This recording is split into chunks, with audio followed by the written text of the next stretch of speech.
All right, let's party. How's it going, nerds? Welcome there. Welcome, welcome, welcome. Behold, Chickum.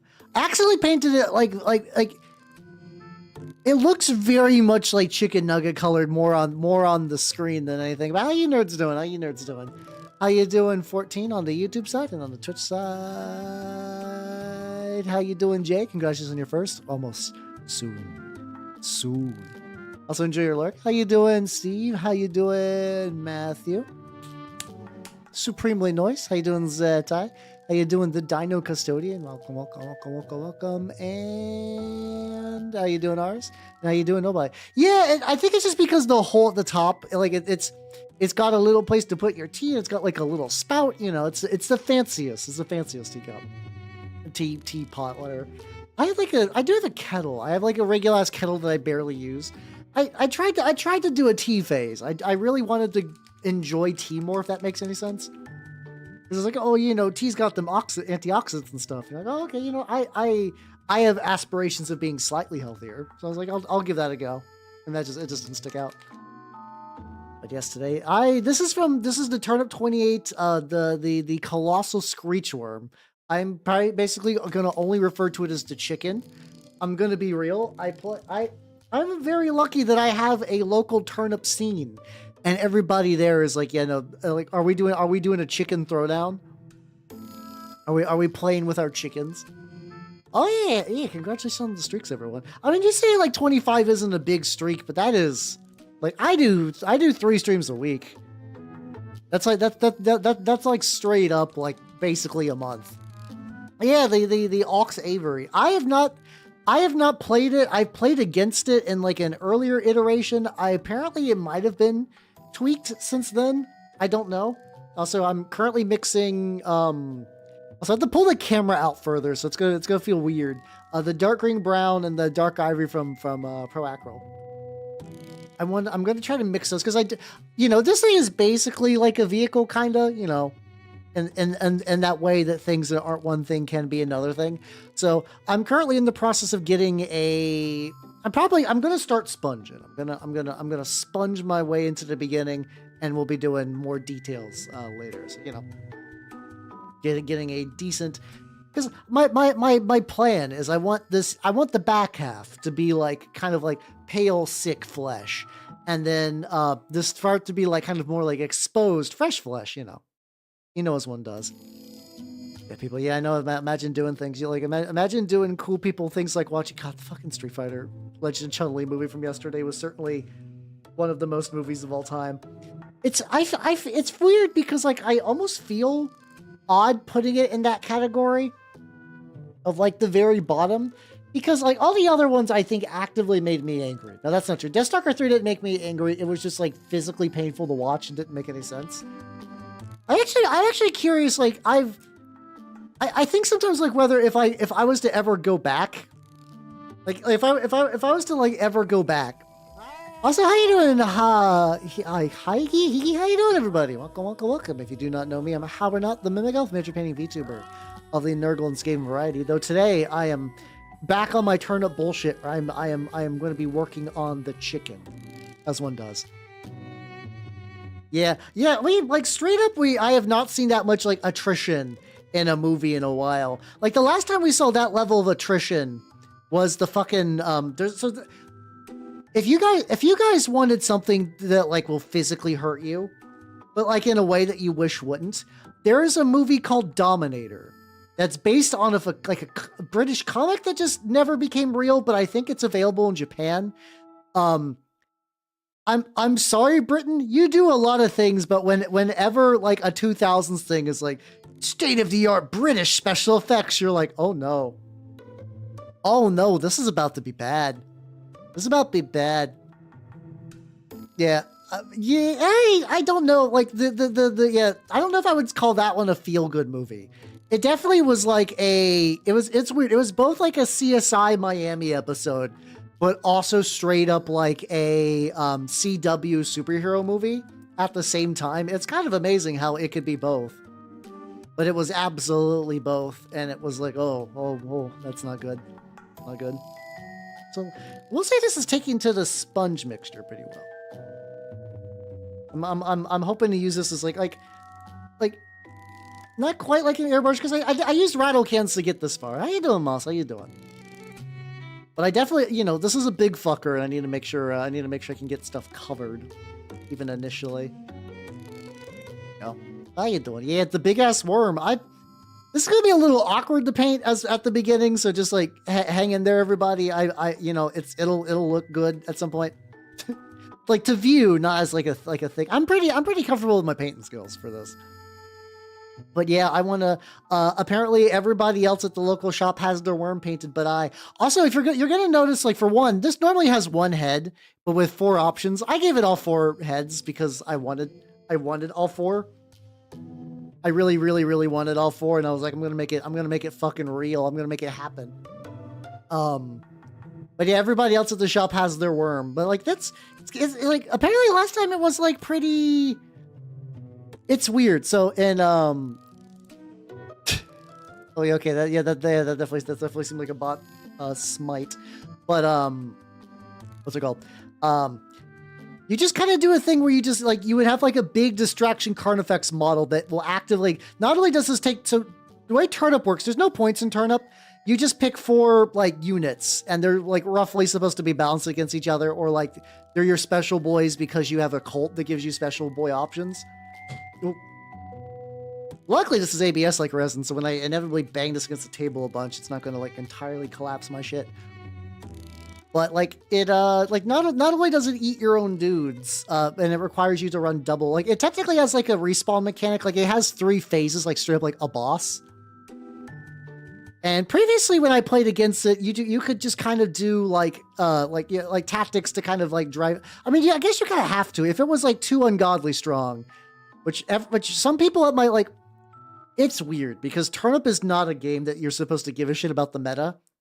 Some people at my shop do, but like not in the way it's like being real sweaty. It's more like, oh yeah, my dad works at Nintendo, and I heard that like this is like really fucking busted. This is really fucking good. And also, Yofalizer, how you doing? Welcome. If you do not know me, I'm Halbernot the Mimico, miniature painting VTuber of the Nurgle and Game variety. Right now, I am applying a delicate makeup sponge. I don't know. I've been theorizing a dragon list where so before the points changes, my plan was to like make up some of the lost models with a wagon. Wagons have gone up. I still think maybe wagon's a good way to go because like the tricky thing is you do lose like board presence when you bring the worm. Your worm can, I think the optimal way to play the worm is to run it aggressively, have it die, and keep it in your opponent's backline, soaking up all the shots, while the rest of your army like actually goes and plays Turnip and wins you the game. Based on like, apparently, once again, I weirdly have a reputation about being decent at war games in my local scene, which feels strange. Not that I necessarily disprove it. It's more like that would have never been the reputation I would ever wanted to shoot for. It just kind of happened, I guess. But like based on my Turnip knowledge, that seems to be the way. Or like, and the other option is to use so this is part of a special like campaign series in Turnip where everybody gets money, which is a rare new resource that Turnip has never seen before. And you use the money called Norberts because it's Turnip. You use this money specifically to buy like upgrades, and only these cults have access to cash monies because their cults are kind of based around the idea that you run the cult, and then you also kind of like fill out the rest because the cults themselves are like less individually interesting than like not like a bad way, but like other like the older armies would kind of have more like inherent bells and whistles. All these kind of have like a lighter internal gimmick, with the option to kind of further you basically you trade like raw power in your base army rules for a bit of flexibility. Because like the army rule for these guys is just like all downsides. Like these guys are all downsides, and but you get to bring a big fuck off bird, which is fun. And I think at the thing is like this is also in the long series of models where it's like the goal, like the dream is to bring Big Chicken and slam Big Chicken on table and make everyone shit their pants. Like that is kind of the dream, and I am kind of excited to give that dream a go. I've been really slow on the idea of actually using the Grand Bombard, which is like the big cannon you can run in the game. And that's sort of like the thing that like when you're a new person and you're looking, you're like, wow, there's a lot of options in this. And then you see big fuck off gun that can fire your own dudes as ammo. And you're like, oh, I see. Naruhodo. Okay. That is the magic. That is the appeal. That is like a goal is unlocked in your brain when you see that and you're like, I must shoot big cannon. It actually took me a while to actually go and make my own Grand Bombard. I did not do that until like earlier this year. Prior to that, I was just fine with all the other weird shit in the game. In a game, to be fair, the game has plenty of weird shit. I as an enjoyer of flesh and weird shit, Turnip is like, you know, made in a lab for me. Also like goofiness, you know, I like moderate goofy. But for me, I can appreciate goofy when the context makes sense. It's usually the goofiness when it's like, if there's trying to be a serious moment and it gets goofy, that's usually when I check out. But Turnip is pretty like upfront about like, yeah, this is the tone. This is the tone of Turnip. I'm like, oh, okay, I see, I understand. Yeah, this is the mood you wanted, so I can make that real. So this is like an older makeup sponge of mine. I basically now have 3 of these like little makeup eggs. I have 3 of these little makeup eggs, and they're really good for these kind of like I said, kind of like really rough over dry brushes. I'm probably actually going to use the, I kind of forget that like straight up I have.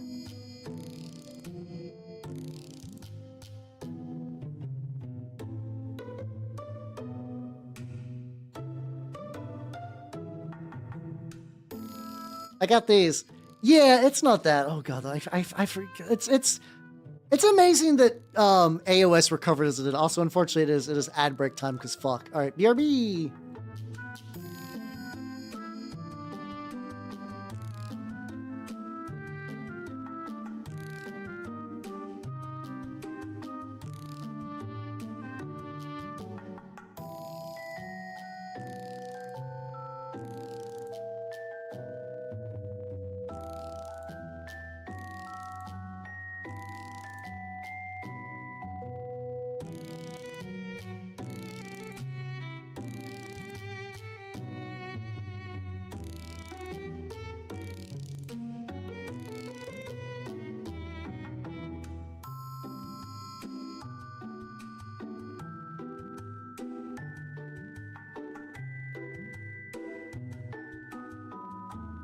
I got hiccups. Fuck.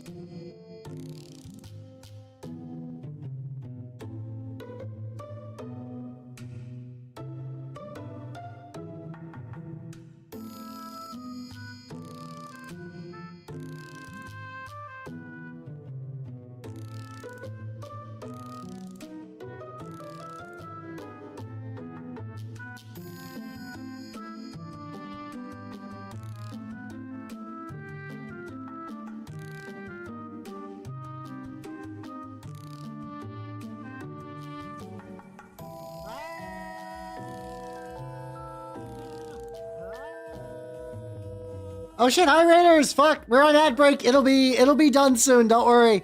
It'll be done soon. Hi everybody! Don't worry, wait like approximately a minute and I will show you a gigantic chicken. A huge chicken, the biggest fucking chicken you've ever seen on a stream maybe. Yeah, I'm on my Twitch mandated ad break. Because Twitch hates me. I also just need to start doing longer lead-ins to my streams. Go man. Go man.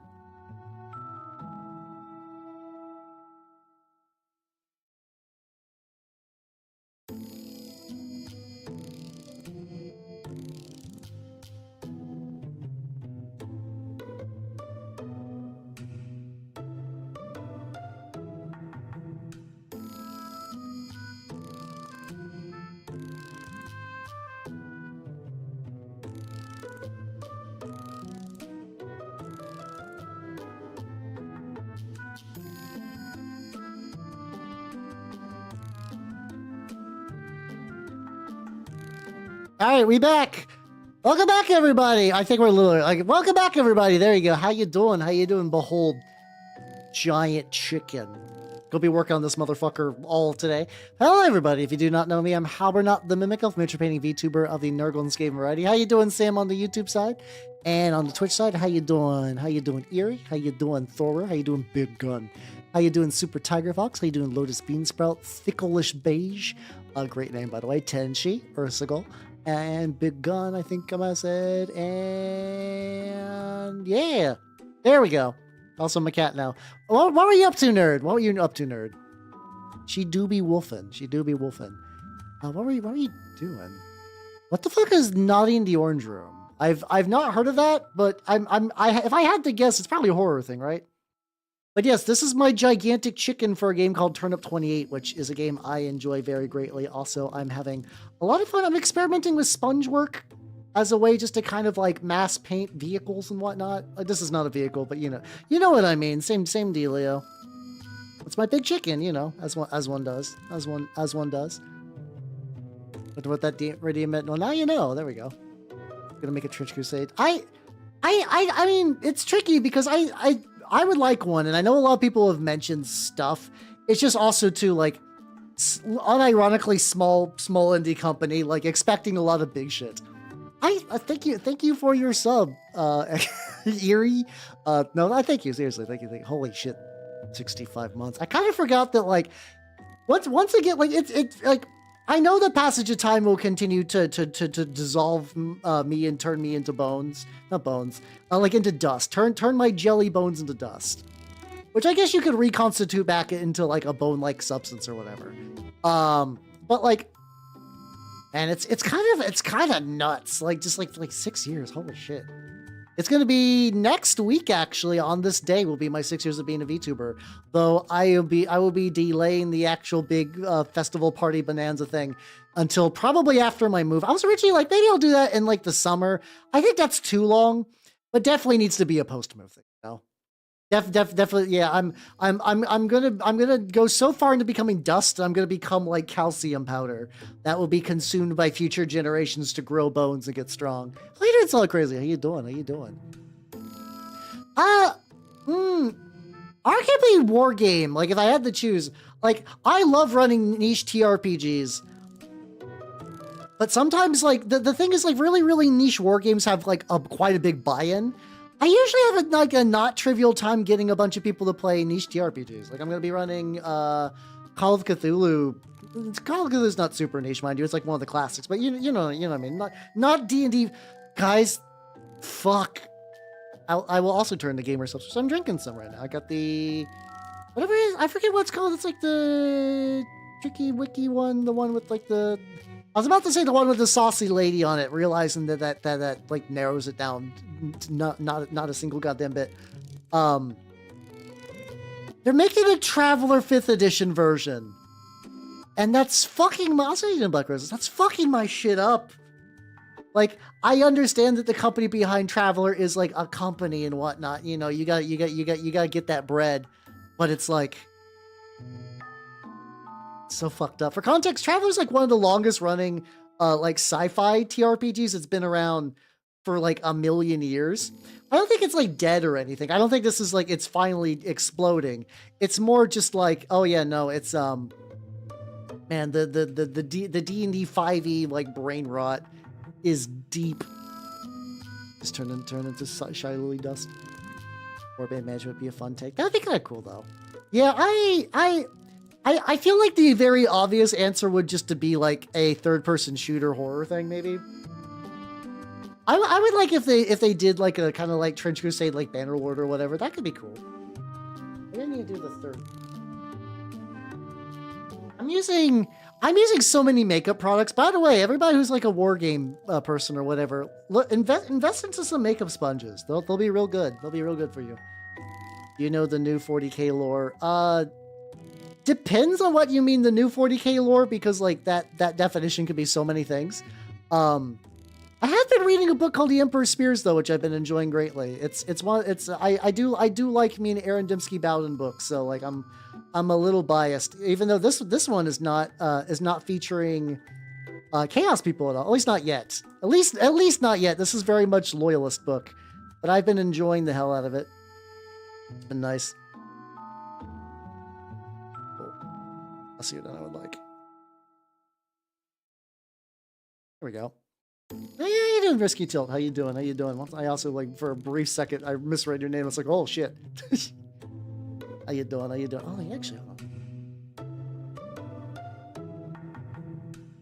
I'm like so many layers of sponging right now. Yeah, that's true. I guess Traveler's done this shit before. I also sometimes forget that it's like, yeah, I grew up in I cut my teeth into wargaming with 3.5, and that was like Monty Cook's World of Darkness, Monty Python's Holy Grail of Darkness, is already like a dark mark on Monty Cook's soul that he should never be forgiven about. Hey there, Nintendo, how you doing? How you doing? I'm sponging a creature almost built to not accept sponging very well. It's very funny.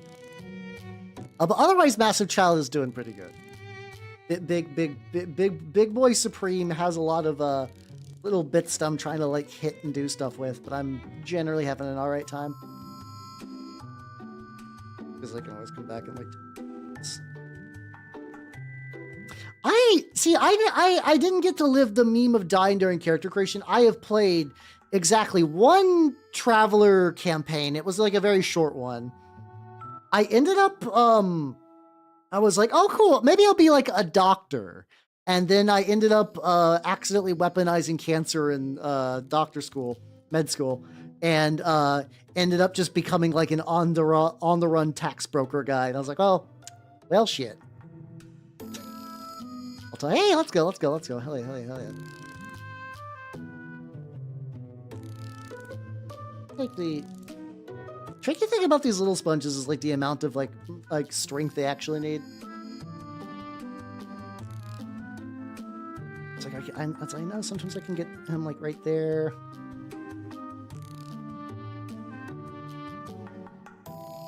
There we go. God, yeah, I remember having fun. It was like another one of those like, I've had like been in a lot of good campaigns over the years, but there's also like you know the games you like, and I don't mean this in like a necessarily bad way. The games you forget, like the games that like happen and then like, you know, they get canceled on like the third session, or like, you know, it just kind of peters out for a while. That version of Travel was definitely one of those where like I distinctly remember making my character. And I remember just us kind of goofing around, and then I just don't think the campaign ever really progressed beyond that point. Like I don't even remember what came up. There's like some campaigns I remember ending because like, you know, like there's like a romantic dispute between people. One of them I don't even exactly remember why we stopped, but I remember they had the best bread. Like I was at this like very nice couple's house, and like they had like a big Pathfinder adventure path thing going on, and straight up they had just like a bread maker, and the campaign was actually very meh, but like I was looking forward to the bread every time. Another symbol. Gundam. So like I think for like, okay, so here's my I'm very like. I'm like, I think Gundam's neat, but I've not actually sat down and like really watched a full like season, I've never completed any Gundam show from start to finish. I've watched various ones over the years, never completed them. So I saw those, and like it's the starter stuff, and it seems neat, but also I'm very much like a your dudes kind of guy, and for Gundam Assemble's definitely like, do you like your own, like a very specific Gundam or character or whatever? Do you want to play Char and Hizaku? Yeah, you play Gundam Assemble, and there's nothing wrong with that. It's just something that doesn't interest me. The StarCraft one, I was almost going to go halvesies with a friend of mine, but we both found out that like the starter box is like $1 million billion, which we're like, nah, we're good. And instead we're probably going to give Star Wars Legion a go. Yeah. Yeah, I do want to eventually like Gundam has been like a white whale where it's like I've started it and stopped it like over the course of my life for various things. and like I enjoy it. It's like me with Nier Automata. I never finish it, but I like it. How's how you doing, Tal? How you doing? Welcome. Yeah, we're doing the big turnips today. Like I was starting to watch the original Gundam, like the 70s one, and I was enjoying it. And then something came up in my life, and I just forgot where my place was, and I never finished it. This happens so much. It's a reoccurring issue where I'm at. But yeah, I just need it. It's like I know I'll like it, and I know when people are like, what's it called? Oh my god. I know when people are like, oh yeah, no, you don't have to watch them in order. And it's like, no, you don't understand my brain. My brain's wrong. You're fine. Hey, let's go. I'm doing pretty good. My brain is fixated on my new apartment and being able to move into it on Friday, which till then, that's just honestly taking up a lot of brain real estate. That eventually I'll get, like, you know, I this has been on my mind for so long. I've been just like, well, I did have a little tiny rock like cause a little chip on my windshield today, which made me a little upset. But I got a repair kit on the way, so I can probably stave that off before it becomes worse. I'm just like, man, life, please, I need you to stop throwing me these curveballs right now, my dude. I'm trying to get my shit together. Oh yeah, I know there's like a couple, but I know there's like it's like a Ironblood Orphan, and like maybe I think you can do like 8th MS Team kind of like solo-ish. I've seen like a million. I do actually. I do got them. Where's that motherfucker? I don't have the big one. I think the big one has been packed. But Erie was like, hey, Hal, I got an STL of my little guy. Oh no, what did I just drop? Oh no, his gun popped off. That's not easy enough. But he's like, oh no, my little guy, and you should print him, and then oh, camera froze too. That's also good. It's just like 3 different, just like weird low stakes issues at the same time.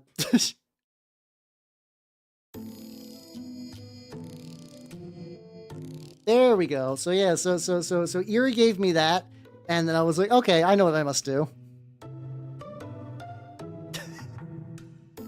I must make him Legion of the Damned style. I gave him a flaming sword. He's got a plasma gun. I did need to work on him. I also gave him a little graveyard base with some candles and shit. Like I said, I've been meaning to work on him. My backlog is eternal. But let me do one little quick thing. Let me take care of the arm. Just replaced. I just swapped out the glue. What the fuck? Whatever, I got another thing of glue. Yeah, my backlog do be eternal.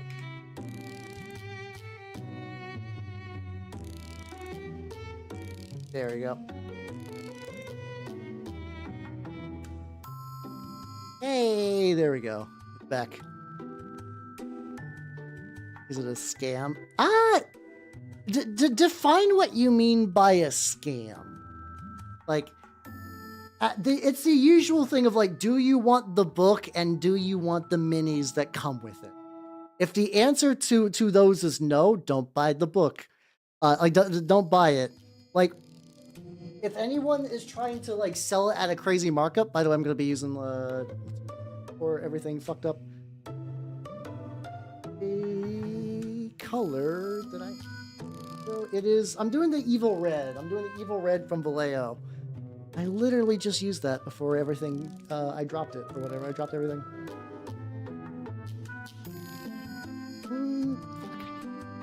Is it? I need this right now. Yeah. But like, yeah, it's basically like some new intercessors, like a jump captain was revealed today. I'm gonna be honest, I understand that Games Workshop fucks up a lot. I don't, like, it's a starter box jump oh, there it is. It's a starter box jump captain. Like, I don't, it's supposed to be inherently kind of generic. Because like, they want it to be like, oh, your vanilla marine, you can use this for whatever you want. Now, do I think like the old like Blade Guard were really cool? Yeah, the Blade Guards were extremely cool. And like if every starter had those kind of like style of like ornamentation, I'd be down for it. But a lot of people for their starter box want vanilla marine so that they can take whatever chapter they want and make vanilla marine. So like that doesn't bother me too much. Now, the question of whether I will get it myself, I don't know. I don't know, actually. Like, I think orcs are neat, but I don't have a strong desire. I do have a couple of orcs already, but I don't have like a huge desire to collect orcs. And like, could I do things with a bunch of marines? Yeah. I could do minotaurs. I could maybe do like a fun project where like we collectively make up a Space Marine chapter and maybe even like slow grow building it or whatever on stream. So like something like that. Could I make it fun? Yes. Will I? I don't know. I'm not sure yet. It's not like there's like a lack of models, both like ones I own and ones I do not. It's not like I don't have projects a million times. There is also kind of that weird thing. This is mostly for people like me, where it's like, what's the best way to say this? As a filthy, disgusting online creature streamer, there is like one of those weird things where it's like, oh yeah, it's technically probably would be good, like branding wise, to do that. It would probably be good to get like, you know, get that box just so I could have streams that say painting 11th edition box, new intercessors, whatever. Like there's a little bit of that. Yeah, real SEO shit, exactly. Like, you know, a lot of people are going to be doing. That's also why, like, if you ever wonder why so many people kowtow to, like, you're like, why is this guy sucking G-Dubs' dick? It's because the firm, hard, turgid shaft of James Workshop guarantees you get the minis like a solid 3 to 4 weeks before anyone else. And in a world where first impressions are really important, that can straight up just like be money. Now, Games Workshop does not send me free shit, and I don't think I would not want to compromise my ability to say fuck and you know, in exchange for free shit. That's why, like, unironically, like, I jokingly shill for squids forever. But, like, squids did not require me to change anything. As far as I can tell, the only requirement for squids is that I don't actively shill, like, other stores. Thank you for activating that sponsor thing. Like, legitimately, like, it's like, I still mention my LGS, and he doesn't give a fuck. Like, I'm allowed to also have a local game store that I like, and I appreciate that. But yeah, so I don't will I get that box? Maybe. I don't know. I'll think about it. I will think about it. Like I said, there's also, like, weirdly enough, I found out. So I was looking up the War of the False Primarch, you know, as one does. You know that thing we all do when we just have like a rainy day and we look up the War of the False Primarch and you're like, oh, I gotcha. For people who do not know, it's like one of those like very minor 40k conflicts that's like doesn't have a lot of details, shows up in maybe like 1 or 2 books, but it's really cool conceptually. Conceptually, you're like, oh, intrigue, which is how I like the setting to operate. I think, intrigue is way better than Gilliman and Abaddon and 8 million named characters get together and fight. Yeah, like the Year of Ghost or like anything, or even like the Ghoul Stars to a certain degree. It's like, what is this? Weird shit's here. Like, cool. So, Kelsey, I don't think I gave you a proper howdy. But yeah, like, there was a chapter that was like, it was called, they're called like the Jade Talons, which were like renegade, what's it called? They're renegade, White Scars that sided with whatever was, so the context of the thing is it's like, a figure shows up and is like, yo, I'm the Primarch, and people start rallying behind him, and the High Lords of Terror are like, no, that's bullshit. And they, you know, they eventually put that down. But I was just like, kind of just like little bit of wiki browsing, and it was like, oh, there was a chapter called like the Jade Talons that was like, you know, White Scar successors sided with whatever was the false Primarch, Or it could have been. There's also like even the implication, like, what if it was the real Primarch? Like, what if straight up that was the Khan? Like, what if the Khan did try to come back, but the High Lords were like, no. Like, it's hard to shut down Gilliman from fucking your shit up as a High Lord of Terra. But like, if you caught someone like the Khan early enough, you realistically could, you know. But like, anyway, I was looking. Yeah, they also did try to do that to Gilliman too. By the way, Watchers of the Throne, fun bucks. But I was like, I've never heard of this chapter. This seems cool. Looked it up from a White Dwarf. Well, actually, apparently it's somebody's homebrew that was like, every now and then somebody will have a homebrew chapter that gets like put into a White Dwarf and thus kind of gets canonized a little bit. But in White Dwarf 515, there's like a fun like DIY build your own Space Marine thing with like fun, like, hey, you know how you motherfuckers love online quizzes? Where it's like, yeah. It's like, that could be fun.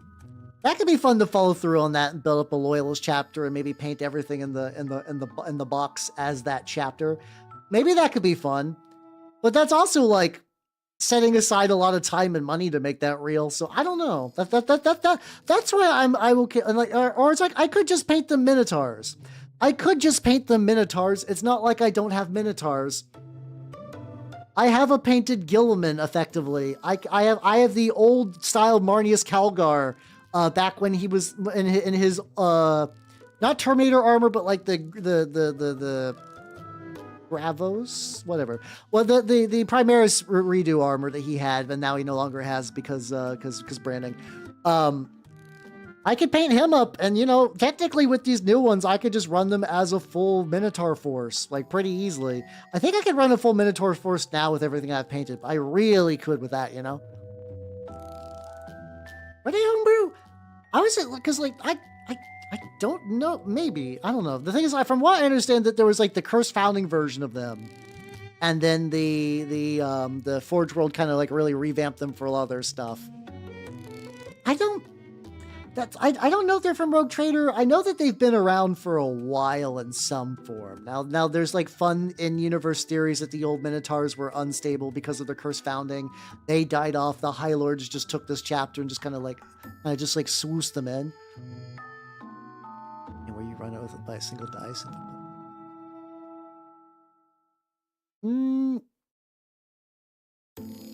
So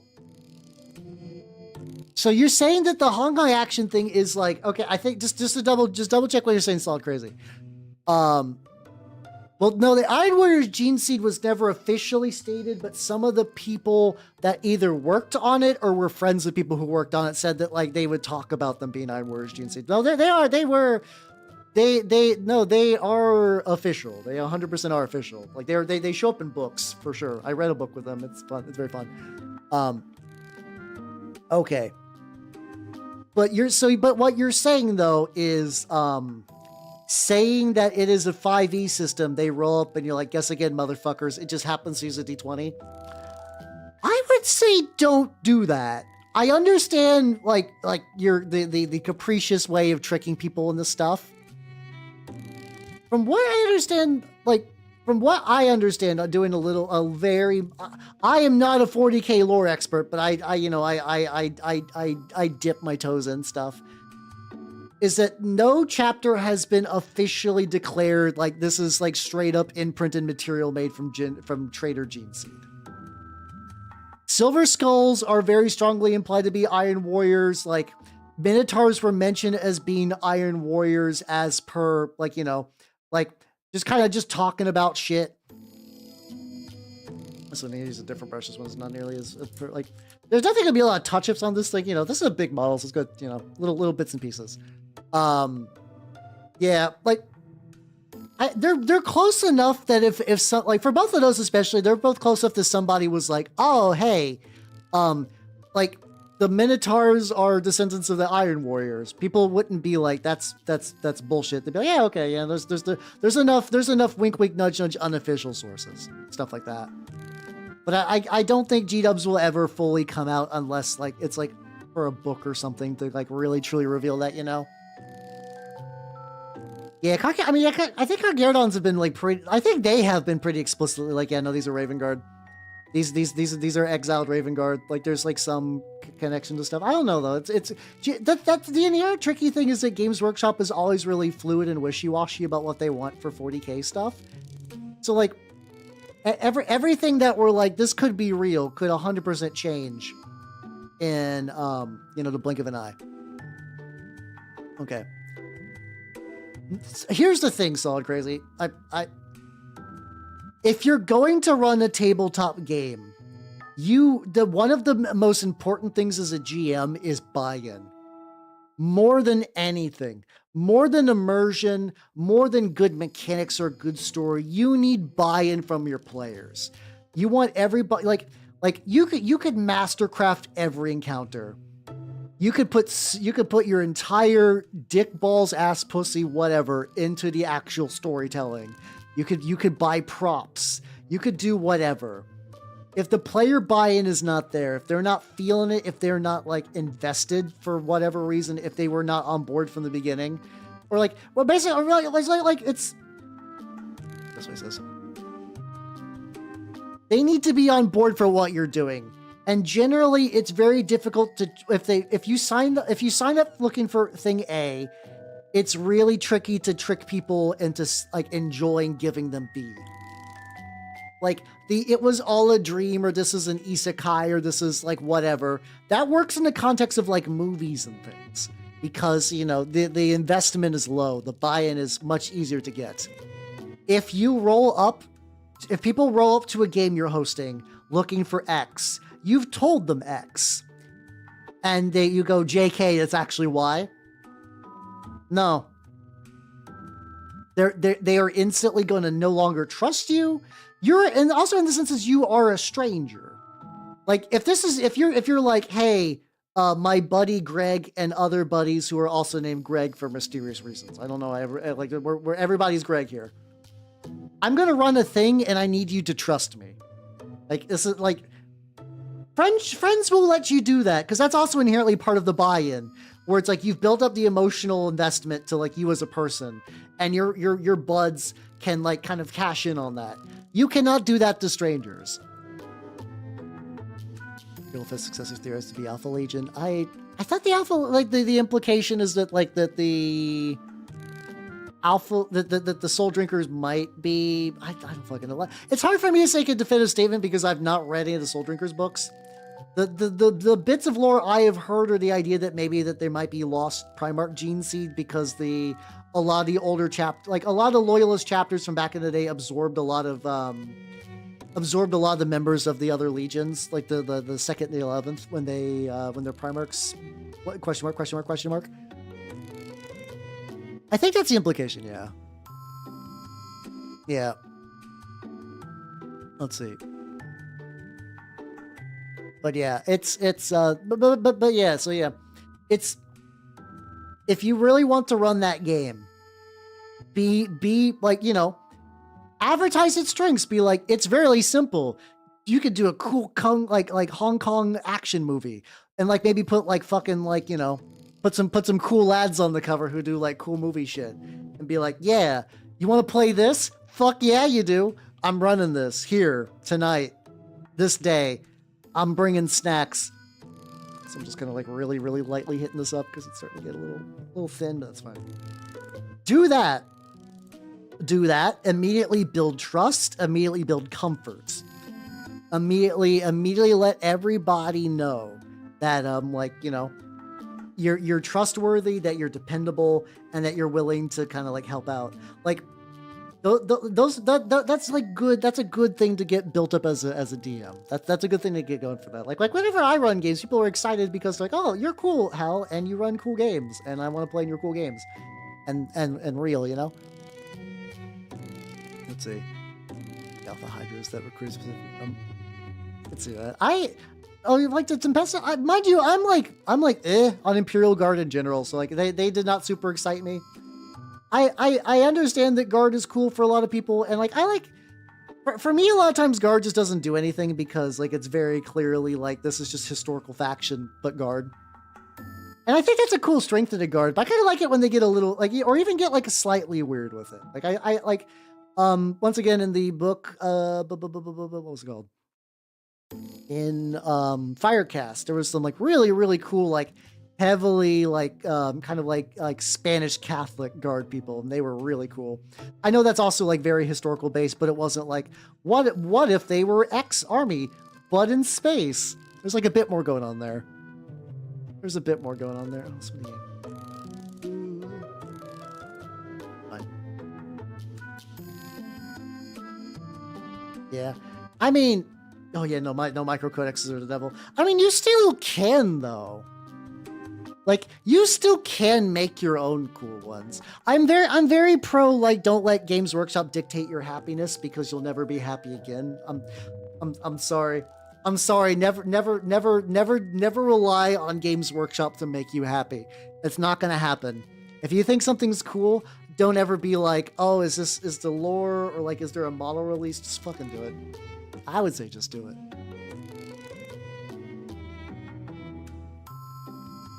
I mean, you're not alone for thinking like tactical stuff is kind of like, that is why people like the Raven Guard and the Raptors and all the fucking all the fucking intercessor. Oh yeah, no, I think like the intercessor. The super cool Call of Duty Marines or whatever. I'm personally neutral on, but I know some people really like those. And I feel like that, like, I wonder if they're gonna get, like, I don't know what's gonna happen to them, because like a lot of people who do play like stealthier chapters really like them, but it seems like it's also just really hard to find their models these days. And I would not be surprised if in 11th edition, like, I think the big thing about 11th edition is just going to be see like what does Games Workshop have the balls to retire. I think that's going to be the more interesting thing for me personally. Like, what are they going to have the balls to retire? Like do you think they're going to pull the plug and finally remove all the Firstborn? Do you think that they're going to like, Primaris stuff has been around for a while. I forget exactly how many years Primaris stuff has been around for. A decent chunk of time now. Like 8th edition was what, like 10, 12 years ago? There's got to be a couple Primaris kits that eventually are going to work their way. They're just going to crawl their way behind the shed, you know? Yeah, real cool always wins, baby. Exactly. Also, once again, I was looking at fucking the like Codex Demon Hunters and like Inquisitorial Stormtroopers. I was like, man, I want to build this. This seems fun. Yeah, it's like some, like, I think some will definitely get squatted for sure. Kind of more the question of which ones though. How do we want to start doing this? This guy's so fucking awkward. Like, it's just like a weird model, I guess. I know the current thing a lot of people are like debating. It's like, do you think, it's like, here's an interesting question. Do you think that they would kill the Rhino? And like, a lot of people really like the Rhino. Also, how you doing, Charlie? How you doing? That would definitely make some people very happy. I personally don't feel like a great hatred in my heart for Primaris. I'm kind of whatever. Though I do prefer a lot of I like some of the older marks instead. Yeah, I mean, luckily also too, like worst case, people online have made 3D printable STLs for tracks you can apply to like their grav tanks. You're not alone on there. I mean, that's the thing though. Do you need to sell? Absolutely. And I don't mean to be mean, but that is your problem. That is a thing you're going to have to deal with. Like that is just an inherent nature of advertising a game to strangers, is you're going to have to sell them on your... I have to sell games I enjoy to people in my own group. People whose weddings I've gone to, sometimes I have to convince them to play a game I like. And it's worked out before. Also, if you're like, Hal, this is like really messy painting, it's because right at this exact moment, a lot of what I'm doing tonight is just like raw coverage. Like I'm trying to, I'll get like, yeah, I'm getting like little bits and pieces elsewhere. I'm trying, like, not trying to be like totally crazy on there, but you know. Legs. I do like me some legs, but you know, I'm also a chaos guy. I'm a Chaos lad at heart, and Chaos has like legged vehicles for days. The new Defiler does look really legit. That it once again, it came out at a bad time where I just don't have the money for it. But it is a very cool model. I do like the new Defiler. Maybe someday. Yeah, it's I kind of get what they were going for. And, like, once again, not in the like I agree is that like in the idea of Games Workshop effectively trying to do a soft reboot. They were dumb and using the templates for soft reboots they've seen from like literally everything else. Take a thing people liked but make it like sleeker and newer looking.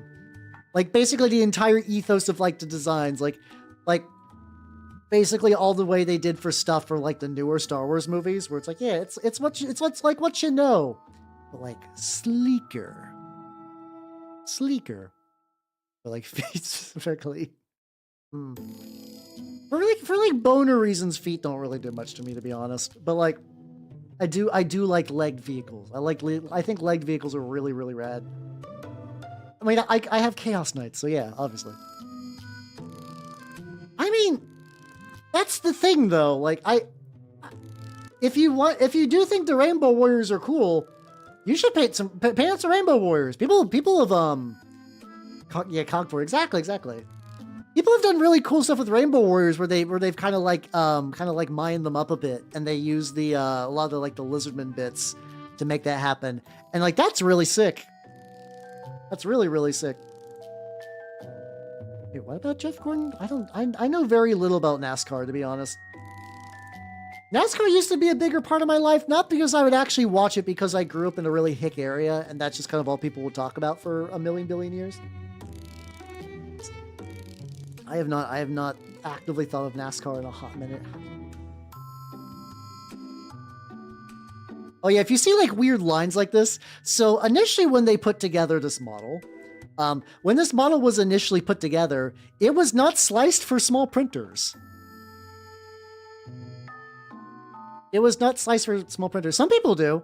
Oh, straight up Joker. The book I'm reading, unironically, the Spirit of the Emperor, is one of the main characters, like one of the big main characters is a mentor.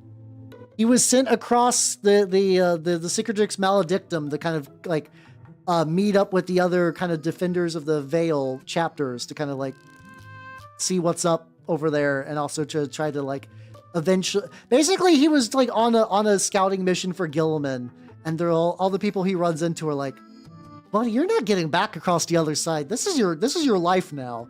You're helping us fight our big war that we've been fighting for like a long ass time, you know? Yeah. I actually did like that. I really like Snibbin. What's it called? I like, what's it called? I really like Snibbin Wib. So it fucks with me. Have you ever like the sad thing? And they're like legitimately very nice people, from what I understand, and they do cool. They actually like do research and stuff. And I like that they're a channel that talks about like the codices and like the material that was available at the time, and not just like you know, who were the Carcharodons, lore chapter number 300 million. Snib and Wib. But here's what bothers me. Like when I see them, I think of like this one picture.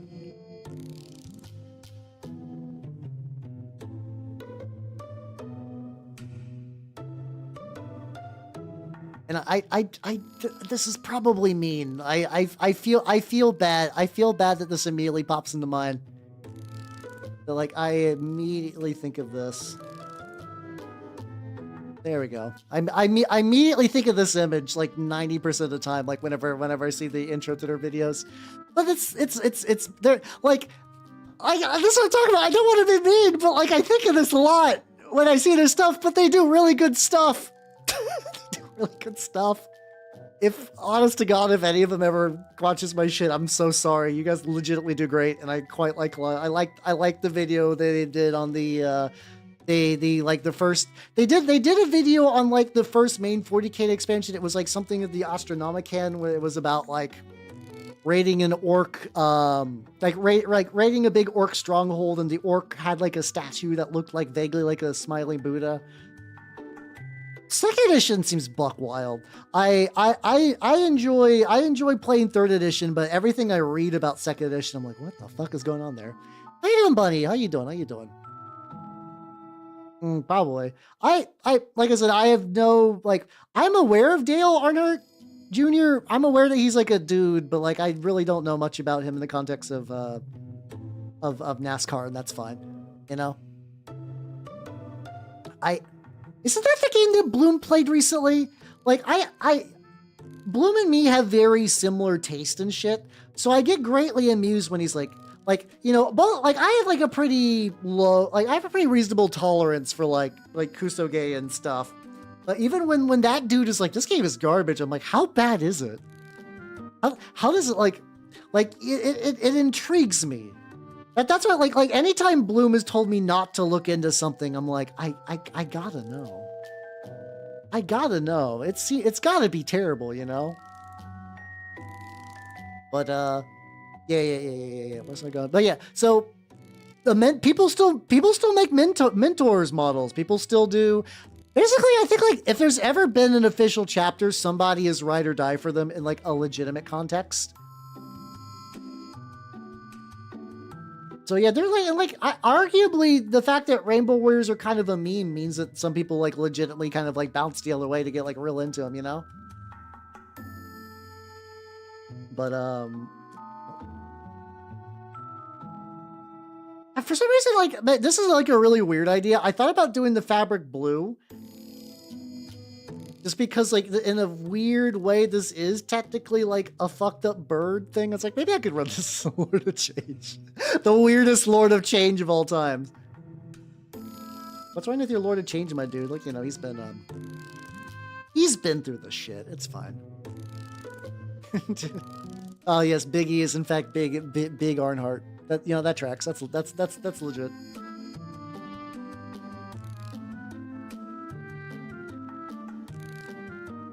Yeah. I mean, to be fair, basically everything to do with early 40K is bizarre. So like the closer your lineage is unadulterated just from the beginning, it's just going to be insane. Just because like remember at the end of the day, no matter what, if you ever look at a decision, you're like, why did they do this? It's 50-50 between one of two answers. The answer is this is going to make them a gazillion amounts of dollars, or a bunch of British nerds thought it would be cool.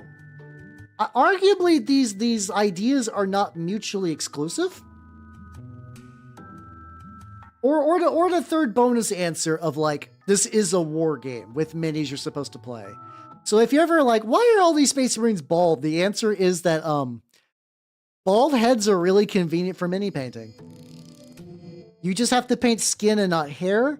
A bald head will not need to be made specifically to fit amongst different types of armor and whatnot, because, you know, the hair won't clip into anything. It's convenient that way. And if you're ever like, why top knots? Top knots are stupid. It's because top knots are bald too.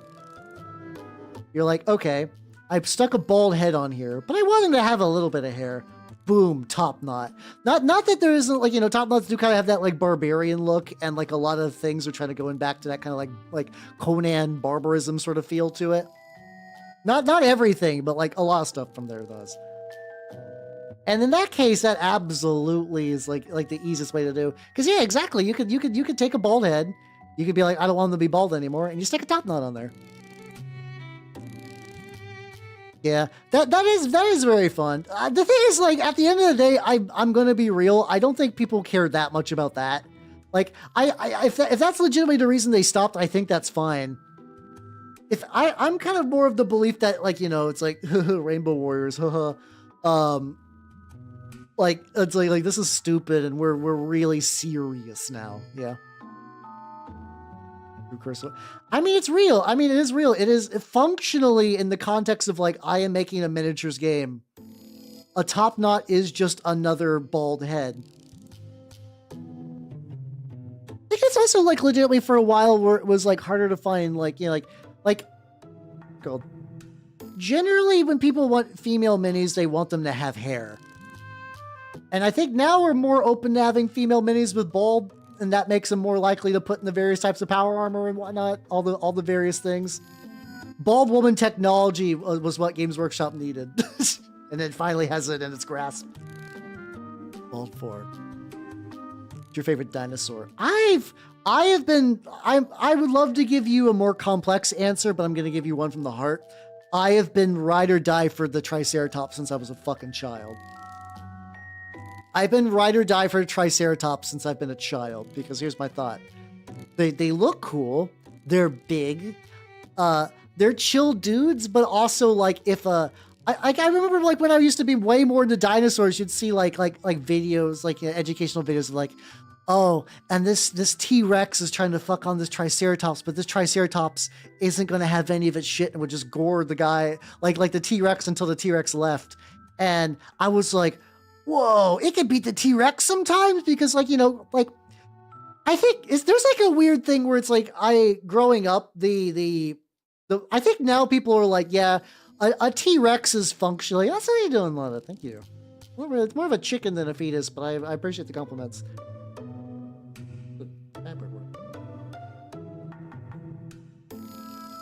Where it's like, oh yeah, the T-Rex is the strongest dinosaur because it's the T-Rex. And last I checked, people were more like, well, actually the T-Rex is probably more of like a scavenger guy, so you know. I don't know, you know, the actual, I have not particularly updated any of my dino knowledge. Like I don't even, like I've even heard like back and forth on like whether that like the feather theory might be overblown. So I don't know. But like in my heart, a Triceratops will be cool forever, and that's not gonna change much. Everything's revisionist. To be fair, until we get a time machine and go back and physically see them, everything's just gonna be a little bit bullshit. There's just gonna inherently be a little bit of bullshit to everything. You know, that's fine. That's okay. That's whatever. I actually don't even hate feathered dinos. I don't like them as the default. For me, I think if you have like a piece of media or whatever where dinos are feathered, I'm like, cool, you know? Send it back. But for me, I still very much like the classic, it's a big lizard. As a lizard enjoyer, as a lizard owner. Also, Nanners is doing pretty well. She's once again, she decided to have like a really long hibernation this year, but she's up and about and doing shit now. Pretty good. All right, we got some progress. Oh god, what's happening to your wing, buddy? It looks cool. It does kind of look cool actually, but no, I need to like get that in there. I need to get that little bit back.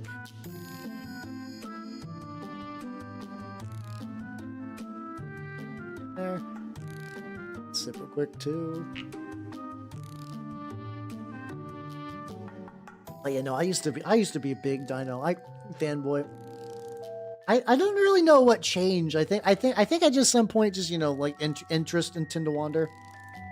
I do think it's funny, like it's weird. So like I still play video games, but I don't really consider myself like a gamer anymore. I mean, all that kind of like gamer stuff was like definitely like its own very special thing. But like that was like videos were my primary hobby for many years, and it's kind of funny because like I was generally told that I'd probably grow out of it as a child, and I don't think the Howe family really expected quite to what degree that was gonna, like, you know, they're like, he'll grow out of it someday, and like, oh, and then the monkey paw curls.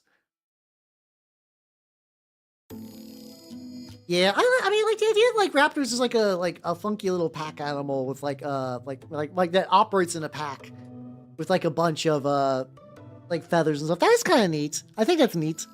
That's why I said I don't particularly hate new dinosaur interpretations. I just enjoy the classics.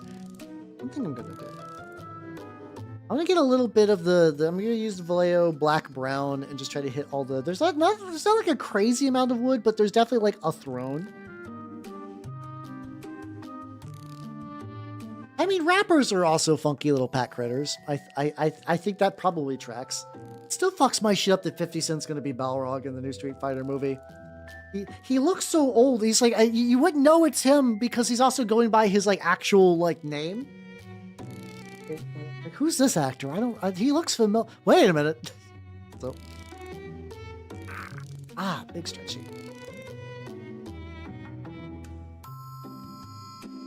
Oh, did you not know? So they're making a new Street Fighter movie because originality is dead. But yeah, as far as I can tell, that these are I mean, this is on Polygon, so I have to imagine this is right. What's really fucked up is I actually think that out of everything that the Legend of Chun-Li did wrong, I think they got Balrog down fine. You didn't drill it. Oh fuck. Okay, so there it does say 50 cent. It just uses it in like the worst font I've ever seen. Like, how do you feel about this, everyone? How does this feel? Feels weird, right? I don't know why this is being made. I don't know why you would make this. Like, why would like what's the best way to say this? Street Fighter is a successful a successful video game franchise. But why do they keep trying to make movies? Like, I don't think people are clamoring for a new Street Fighter movie. Like, what led them to this path? It's legitimately baffling to me. Oh god, I forgot about the Borderlands movie. To be fair, I have moderate attachment to Borderlands as a franchise. AKA, I enjoyed Borderlands 2, and Borderlands 3 is so bad.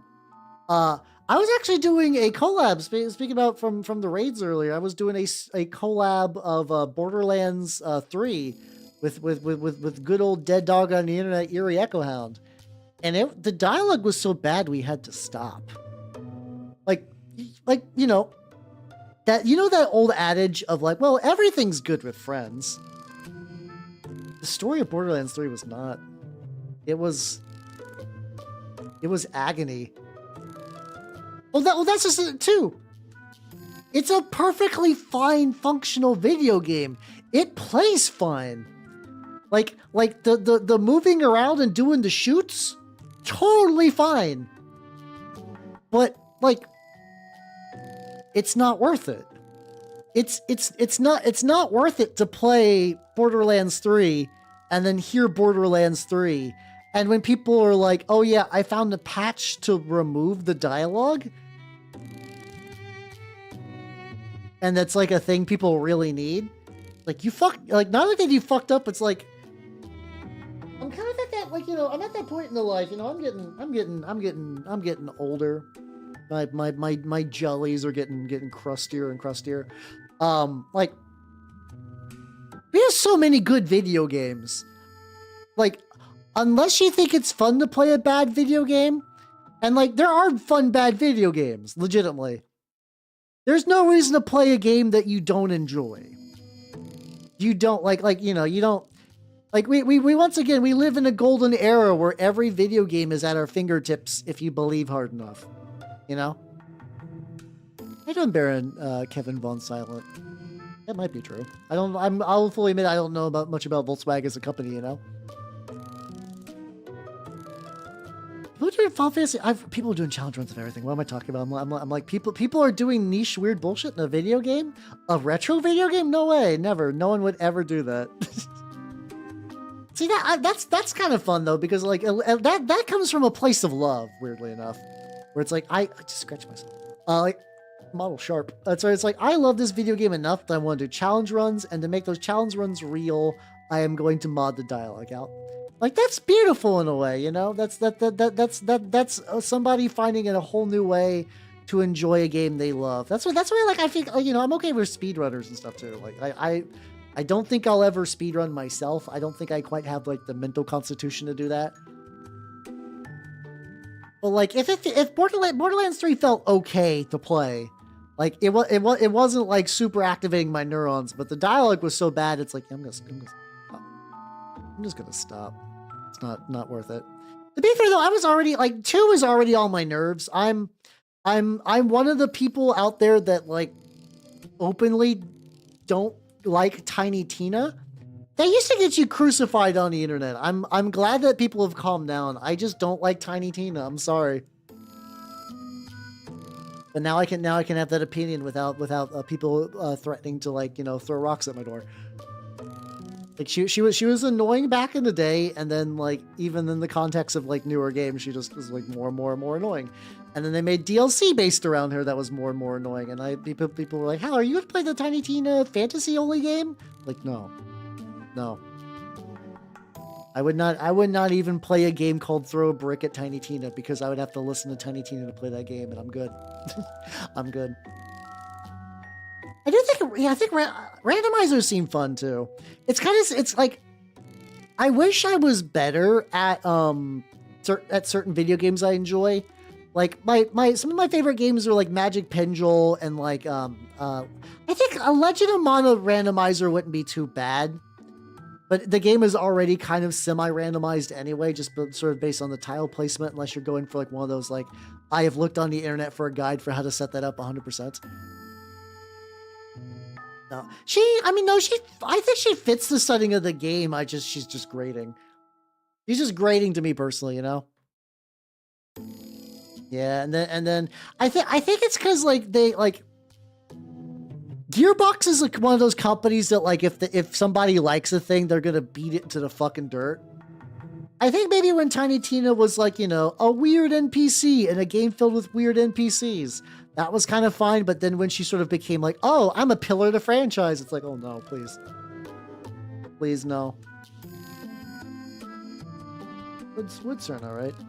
Let's say the lad's coming together nicely. I definitely don't think I'm gonna get this guy done tonight, like, at all. But, like, good initial coverage on areas.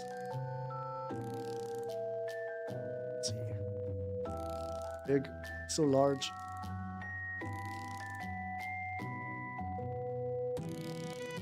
Do. I think it's like, I actually think that the beak is pretty much kind of close to where I want it anyway, though. I might leave that a little bit for now.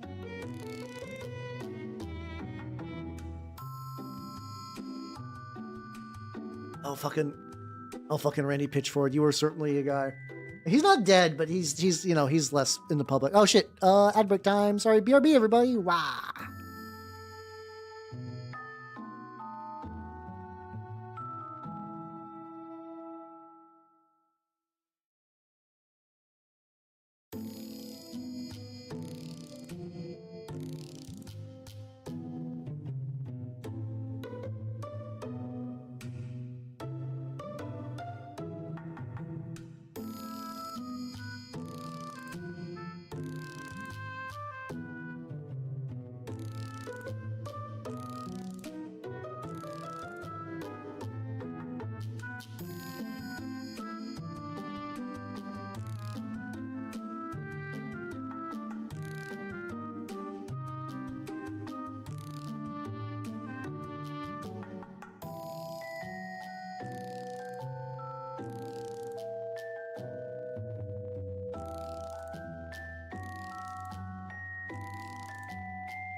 All right, we're back. All right.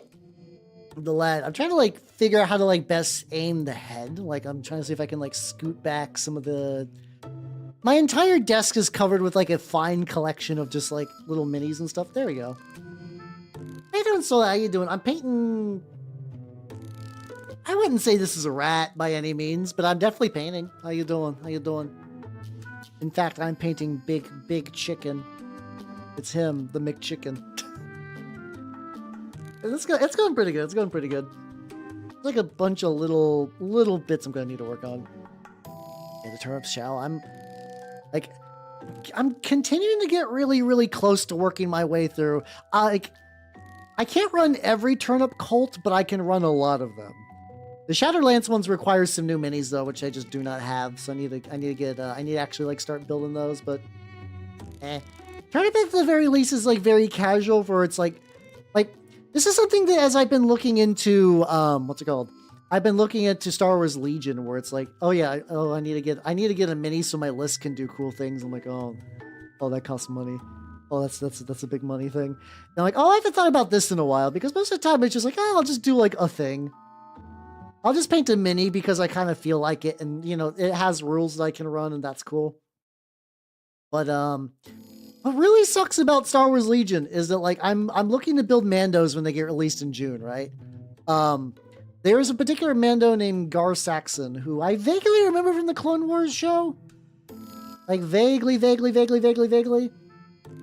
And he's like one of the leader guys that I could run with some models I already have. But you can only buy the Gar Saxon mini, like the current version is like basically out of stock everywhere. And they're eventually going to repackage him with 2 minis that I already own for $50. I'm like, oh shit, it's one of these. Oh yeah, I forgot a lot of games are like this. Fuck. Yeah, sometimes the Twitch alert system is bad, and I don't understand. That's what I think primarily like the that's why I always try to do like alerts on like Twitter and Blues. Shit, oh, that's a good idea actually. I keep forgetting that Blue Sky has like a actually your live thing. Hold on.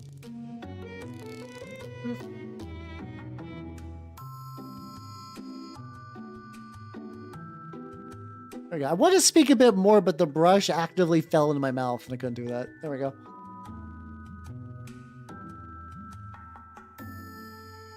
I think it would definitely be neat.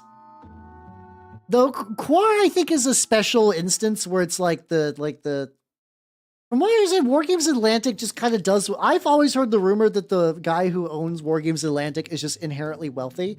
Like it was either like a big business deal or just like, you know, like Nepo baby or whatever. But in, you know, kind of did that rare thing of like using money to fund dumb bullshit that you enjoy, and just kind of just makes minis of whatever. And that's how the Core guy had access to like those kind of hard plastics. I think Plastic Turnip would be really cool, but also Turnip's one of those games where you kind of just do your own thing. So I think less so than Trench Crusade. Like if Trench Crusade never got plastics, I would be fine, but there are definitely people who would never touch Turnip without plastics. So I'm glad Turnip got plastics. But if Turnip, I'm glad Trench Crusade got plastics because people need it to, like, some people just need that to mentally play. I think that if Turnip never got plastics, it would probably be fine because the weirdos who are playing Turnip are just going to make weirdo shit anyway, you know?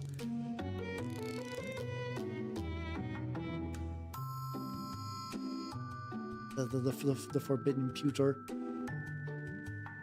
I'm sure somebody would make some of those. Like there is a type of person that is just like ride or die for pewter, and like when I was showing out that Smash Bash catalog yesterday, most of those are metal. Most of those are pewter, or I think pewter. What the ones you're not supposed to lick your hands afterwards? It's probably both. So like the people who like those, that's not dead yet. That is still very much like a type of person that still exists and still enjoys that.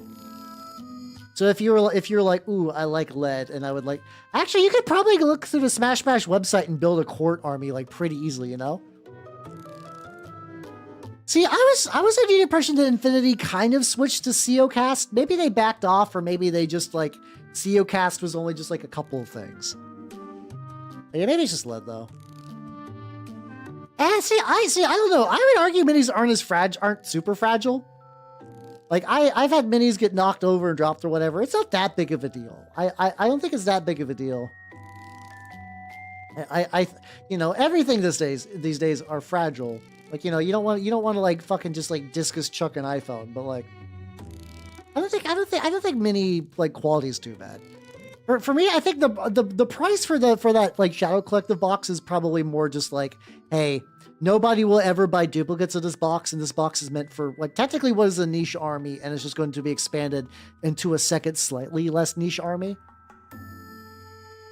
Yeah, but that's a G-dubs thing, to be fair. That is a G-dubs thing and not like an inherent drawback of minis in general.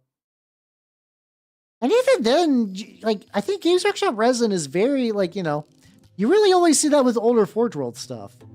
And that is beginning to become more and more frequently scrubbed from the catalog.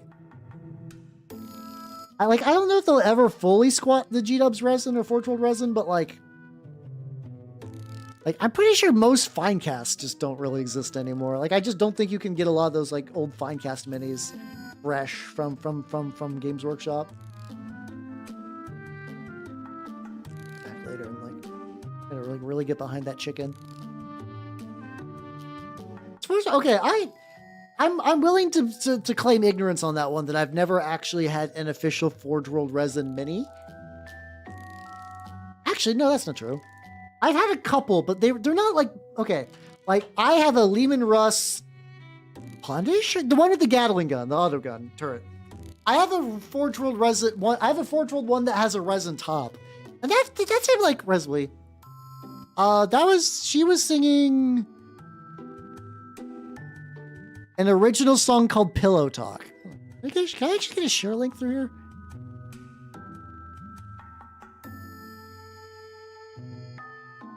Oh, cool. Okay, hold on.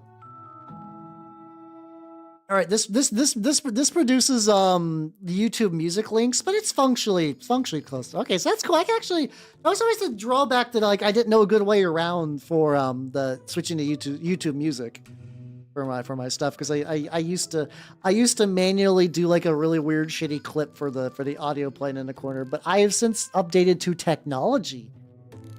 And I have to give YouTube money. I have to give YouTube money. Yeah, that was Yoro. Yeah, Yoro. I will, like, you know, there's a lot of the idea of VTubers and idols is like a whole, you know, broad thing these days, I guess. Maybe, I don't fucking know. I feel like I'm just entirely out of the loop about, I've now become crotchety old man of VTubing, where it's like I'll hear stuff like no, I'm not as in tune to like the sphere, but like I know definitely like Yoro is definitely one of those people that really likes the like the uplifting, try my best, I'm going to improve myself and follow my dreams type of idol. And I'm like, fuck yeah, let's go. Like, she's definitely, like, not that she was like a bad singer there. Her singing definitely has continued to improve steadily over the years. It's been nice, you know? Western Plastic. I mean, if you can get a good one, go for it, you know? At the end of the day, you know, you gotta do your own research and whatnot just to make sure you're getting, like, a decent... I know... I've actually ordered direct... actually... I've never ordered from a recaster. What I was about to say directly is because there's some minis that I own.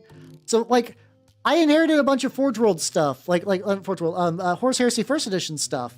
And I was looking through my stuff, and it looked like whoever previously had that had recasted, they got some, like, recast of, like, special weapons and stuff like that. And, oh goddamn, the plastic, like, I kind of just didn't comprehend how brittle and shit plastic can be until I was, like, holding that. I was like, oh damn, this is terrible quality. What the fuck?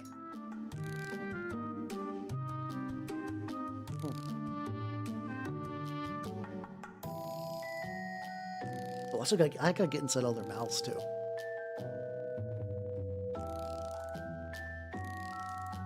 There we go. Get those biters. I mean, there's basically everywhere to buy everything, so you know what you're doing, probably. I can definitely tell that, like, I'm using so much of this paint because it's getting emptier. Like, I can start to feel it, the interior drain. Yeah, I would say, like, at least like right now, I think on like a lot of G. I still need to get the Red Corsairs. I think like this is what I'm talking about, where it's like even if I don't get the new starter box, it's not like there's not models from G-dubs that I would want right now. Like I would really, really want to eventually get the Red Corsair stuff. People do that shit all the time. They using Dollar General minis. Legitimately, that's also kind of like part of ethos. A lot of the people who are in that like Inquisitor 28 kind of like freak shit weirdo mini painting scene. The idea where somebody is just like, yeah, I'm gonna play Warhammer, but I'm just gonna go to the dollar store and make like a bunch of mutant men. People like that. That's a very common, like not very common.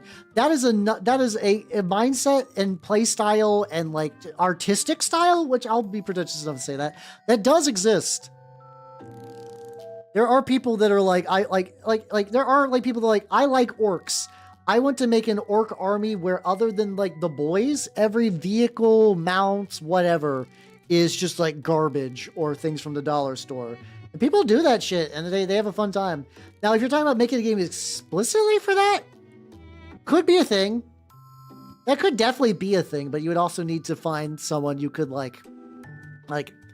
there'd probably be some way to enforce that. You need to enforce that somehow. Oh, so how you doing, Shas, right now? How you doing, son? How you doing? How you doing?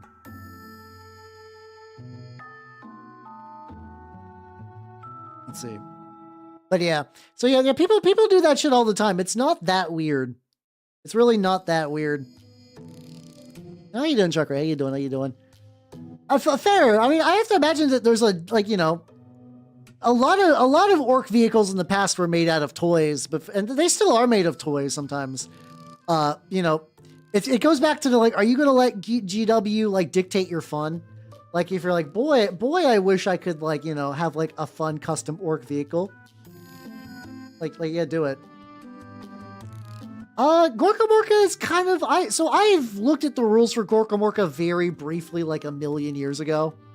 So I'm not going to even pretend to know how you definitely do have like a roster sheet. It's not as racing based as I believe like you inherently think in your brain. Like I do think when you hear Gorka Morka and you're like, oh yeah, like Mad Max, like I think you can, but I don't think it's as like racing focused as you would like. Now, do I think that playing Gaslands as orcs is the tightest shit ever? Yeah, absolutely. Arguably, you should do that instead of playing Gorka Morka. I think that's probably a better game, you know?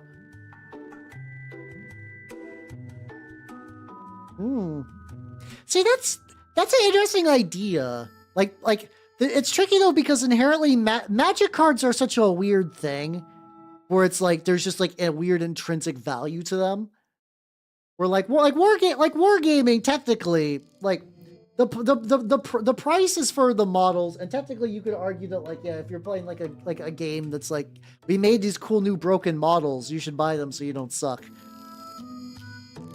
But that's like, but even then, like, price is still kind of relatively abstract in the grand scheme of things compared to Magic, where it's like, oh, my deck costs X dollars. This is a $50 card.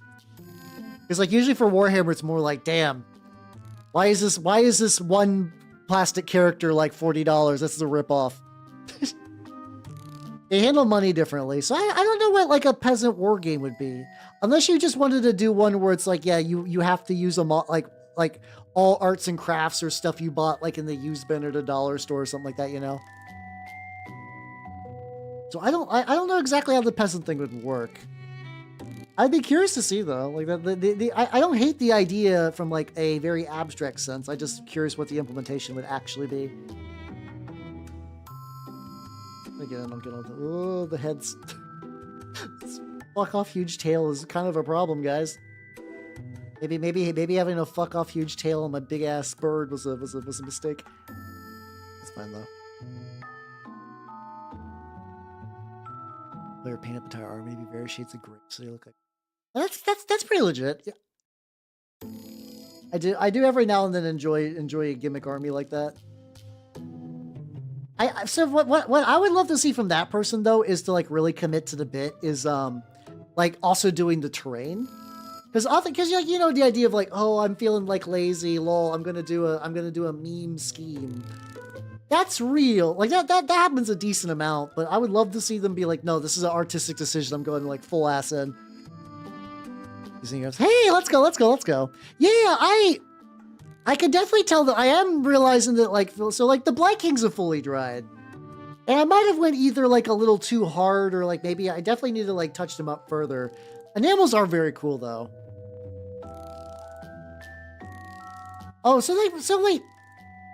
So that's just one-page rules, or they're just making third-party malt. Like, it's not really a war game. I mean, tons of people do, like, oh, this is, like, a war game similar to 40K, or, like, one where you can use your models. That's not, like a special thing, I guess. I don't know. Maybe. Oh, all right. How are we doing with the big boy? Let me investigate what we got going on here. Head stuff. I need to wait for this beak, like, the stuff to dry. I guess one quick option I could do is just do the shields. Oh no! I can get now that the blue is dried a little bit. I can kind of work on the brown around the shield. Let's go. Let's go. Let's go. Let's go. Yeah, I will say too. Like if you haven't gotten super far, what's it called? Oh yeah, that might be paywalled. I know the the Grimdark Compendium did a really cool heavy machine armor video. They used. I have not tried to do this myself, but the idea is cool.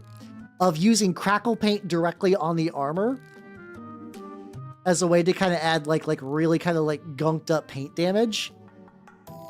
They've also used chipping me. I have not used chipping medium myself, which is probably going to be surprising considering that, like, you know, I'm a big Death Guard guy. And for context, chipping medium is you basically like prime a model brown, you put a layer of chipping medium on top of it, and then you paint the on top of the chipping medium, and then like you use like a wet brush.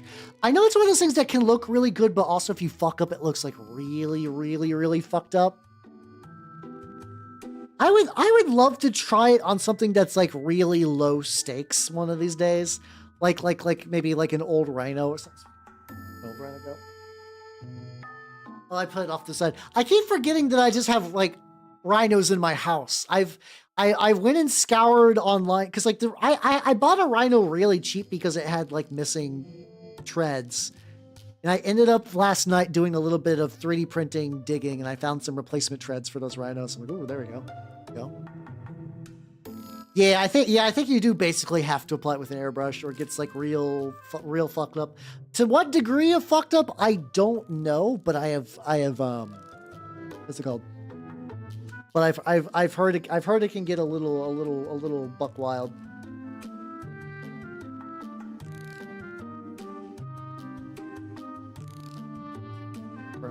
Firmly rotate the lad.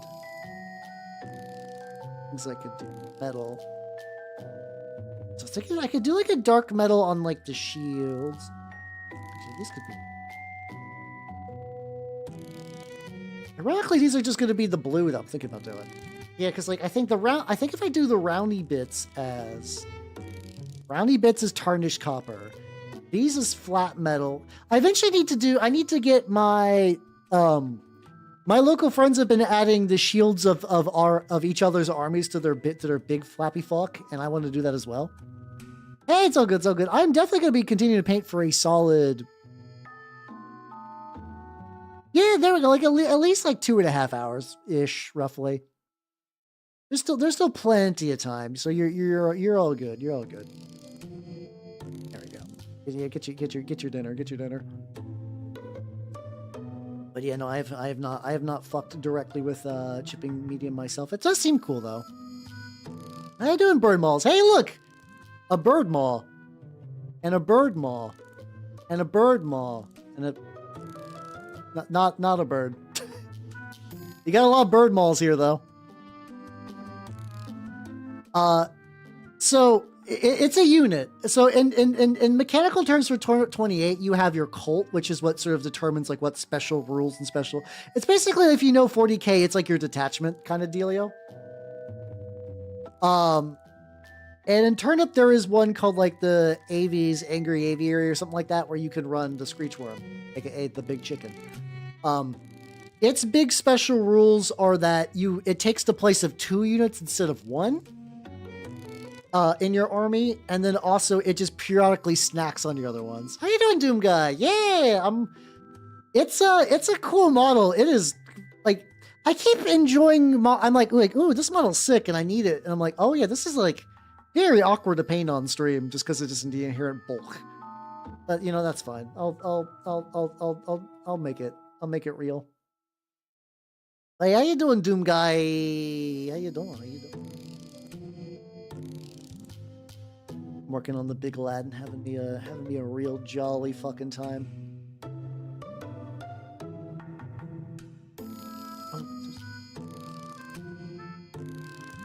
What is that? He's got like this, and like it's next to these things, which almost implies that like. Sorry, just bonked my camera. That fabric, or like, I think I'm just gonna paint that like a weird tumor thing. Oh, do it. The nice thing about Knights of Shellwood in particular is that like if you go double knight, you pretty much have like half your army built with just 2 models. And then after that, you just need a unit of fodder, I'd probably recommend. So like 12 dudes with like shitty guns, which is like kind of like, you know, flintlocks and whatnot. And then like a good other unit. I mean, if you want to be honestly, maybe even just like another unit of fodder, you know, that wouldn't be bad. Maybe some brutes with some guns, so you got some like more accurate shooting. You could probably do either of those.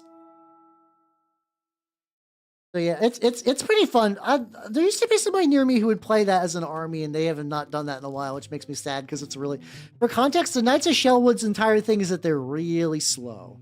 They're not immobile, but they're basically immobile, except for one turn in the game where they goes fast and they zip across the board in like a horrible, horrible charge. And then prior to that, everybody else is just inherently sturdier, and also they're so slow that they actively make the game take longer. As in, like, normally most turnip games end by round 4. I believe for Shellwood you can extend that to like round 6, I think. They're fun. They're super. If you think that they would be cool, they are very cool. I can confirm that. Something I could also do too is like, you know, I could fuck around a little bit with the back. But they had only 1 turn out. That makes sense. Like I did a little bit of dry brushing. And I can take an itty bitty bit of this of the dark. Fuck. I like punched the model, but I don't think I actually got any paint in a bad spot. Nice. Hell yeah. How far did I was debating like if I wanted to make like the entire belly that kind of like purple tumor material. Like I think it would kind of look nice though. I extended the tumor bullshit up to maybe like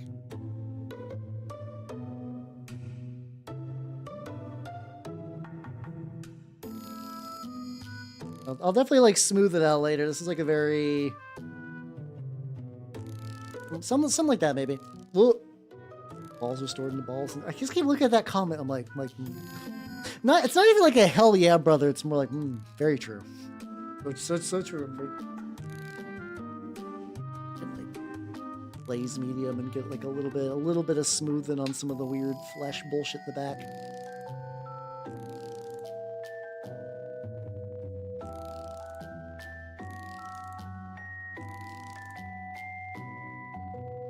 Stir it up. Make sure that's like relatively thin. I also have like a comic, so like I found like a big flat palette just near me, which has been really, really, really nice. See, no, that's not. I don't want to use a big brush. But yeah, doing good. I'm doing. I got a little distracted. I'm doing pretty good. I'm once again my brain keeps like you can start moving on Friday. I don't have to be fully moved out until the end of the month. Part of me just wants to like really actually be like settled in somewhere. I'm really looking forward just to that in particular. Vaguely like that. And like really highlight these like bigger lumpier areas. But Yeah, so like normally I use like I've actually been switching to this like stupid dumb palette, which is fun. It's this is basically the same material as like those like little fidget poppers, because people were already using fidget poppers as little palettes. So like Army Painter just kind of leaned in and like, oh yeah, you like that? Here you go. Like, oh cool. Well, I do like that, so yes.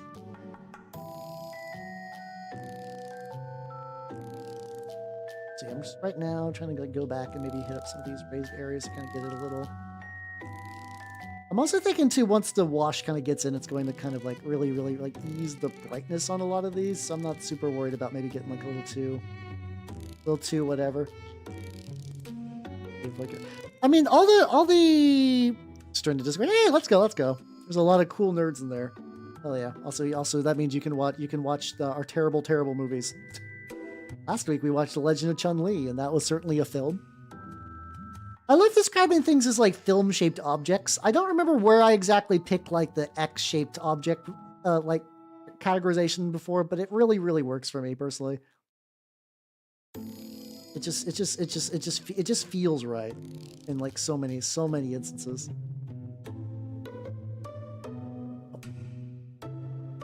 But yeah, I do have a friend that has like the old like servitor skull measuring tape. That's pretty legit. That's pretty cool.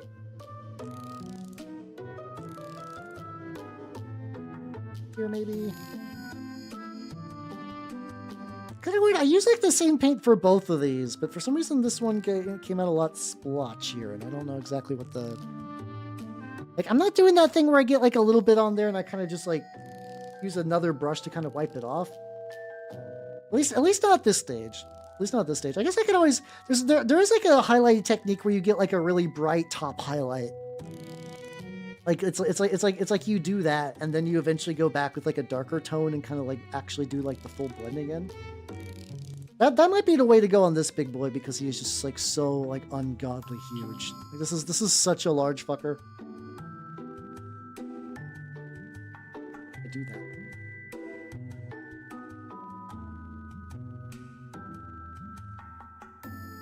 It does turn out pretty legit though. Oh shit! Is this like one of those? Is this like one of those weird things where it's like there's like a Super Mario Bros. Porn parody, and then like Nintendo owns the rights, so no one can ever possibly see that? Is it like one of those bullshit things?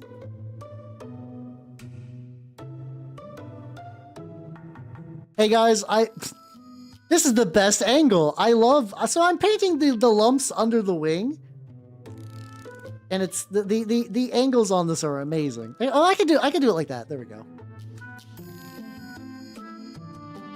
That's kind of what I do effectively, where it's like I've been really big on my enamel usage as of late, where the kind of inherent style is like kind of build up some highlights, but then immediately cover them with like a dark unifying wash to kind of blend them in, and then probably go back and kind of like further do that.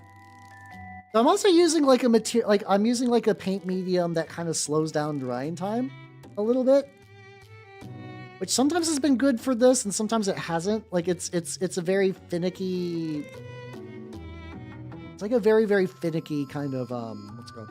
That's in sauce, but yeah, I guess. Dragon Ball the Magic Begins. That sounds. I don't know if I'll watch that or not. I still am on the fence whether I'm ever going to show the American Dragon Ball Z movie. Though that would be, as a follow-up to The Legend of Chun-Li, that would kind of work. Just like a tour of just like actual, just like licensed trash. I don't know, I kind of like, you know, it's another one of those things where it's like, I don't think anybody expected that movie to be good. Like, I don't think I'm going to be suddenly shocked by the quality. So I'm probably just going to not, just because like I feel like we all know, like we all know the answer to the riddle of the Sphinx is like, how bad is the Dragon Ball Z live action American movie? Awful. Like you don't need eyes to see for that. Like, I'm pretty sure like a fucking blind guy would be like, oh yeah, no, this is bad. This is fucking terrible. It was aggressively mediocre. Wait, did you have to watch that in like a school context? Because that's arguably more interesting than the movie. Let's make it rid of how great. Ah, you wrote a paper. Oh my god! Holy shit! Also, fuck yeah, Doom guy. Mortarion is a really pretty model. I have not. I've painted one like half a decade ago, and he's just so good. He's just so good. You're gonna have a fucking treat. It's gonna be great. Be fucking legit. Yeah, fair. Yeah, that's also. But yeah, once again, too, it's like that thing. It's like does anybody expect the Dragon Ball Z live action movie to be good? No, absolutely fucking not. Like, so like I'm like, I mind you, it's not like I expected the Chun-Li solo movie to be any good. But like for me, that one was more like a weird archaeology thing. It was like I don't hear anyone talk about this fucking movie.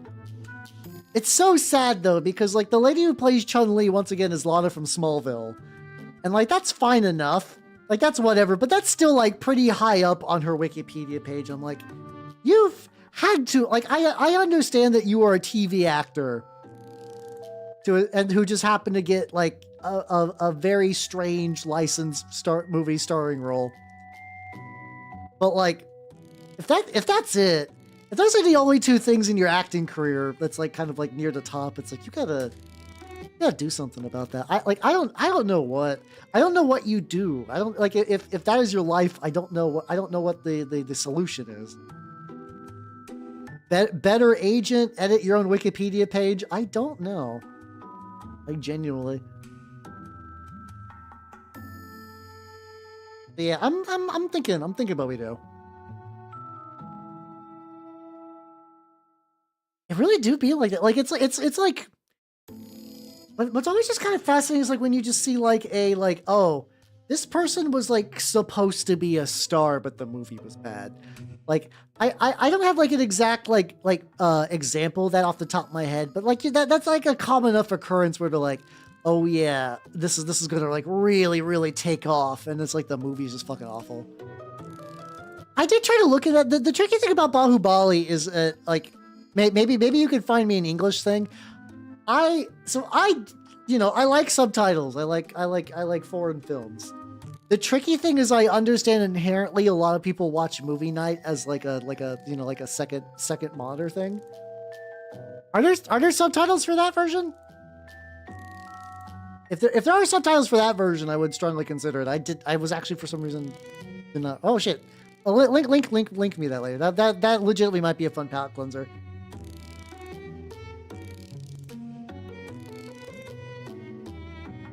Yeah, that might actually be like a legitimately very like handy palate cleanser for the Chun-Li movie. A sentence that doesn't feel real. Once again, it's like it had Kenji Inafune like working on that. Kenji, like I know Kenji Inafune, like especially after like I guess was this better or worse than like not better or worse. So like Mighty Number 9 was sort of like one of those like big infamous, like this is a big Kickstarter, but also like it kind of shat the bed scenario things. I have to assume that this is that Mighty Number 9 came after because like he was I guess Kenji Inafune was working at Capcom during this time. So that had to be it. Much.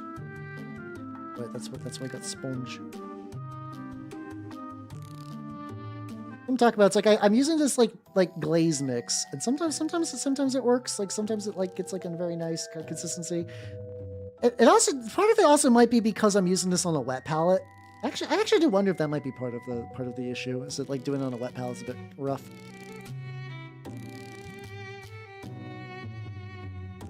Yeah, yeah, Mark Hamill. It's also really funny too watching what's it called? Like if you ever go back and like look at like old issues of like teen magazines, I know that's the thing you guys do, look at like 1970s teen magazines. But it's really funny. It's like, ooh, look at Dreamboat heartthrob Mark Hamill. And like then he got hit by a car. Got into a big bad car accident. I don't think he necessarily got hit by it, but like Like I wonder if that fucked that trajectory up. Not that like I don't think I would ever say Mark Hamill was like ugly though. Either like pre or post accident. I think it's just kind of like one of those like weird. It's like I don't know if becoming a teen idol is going to be in your cards, my dude. Yeah. Harrison Ford got lucky. Carrie Fisher was like, I think like Carrie Fisher was in like movies and stuff. She wasn't doing like terrible, but like, you know, like the success of Star Wars and then like how her career went, definitely I can agree where it's like these feel very at odds for like, you were in one of the biggest movies of all time and now you're just like in a film.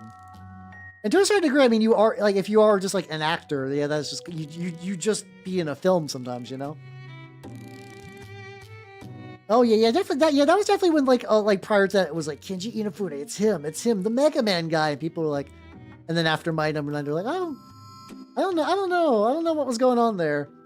I think it's that inherent thing that's like, it's the same issue with like talking about like BioWare and stuff. It's like I can't believe like it's weird because like a lot of games are just like such big group team efforts that it's hard to comprehend when like the reason why a lot of the BioWare games really changed is because the BioWare as a company changed. A lot of people just fucking left. They're like, I'm good. This is awful and I don't need this in my life.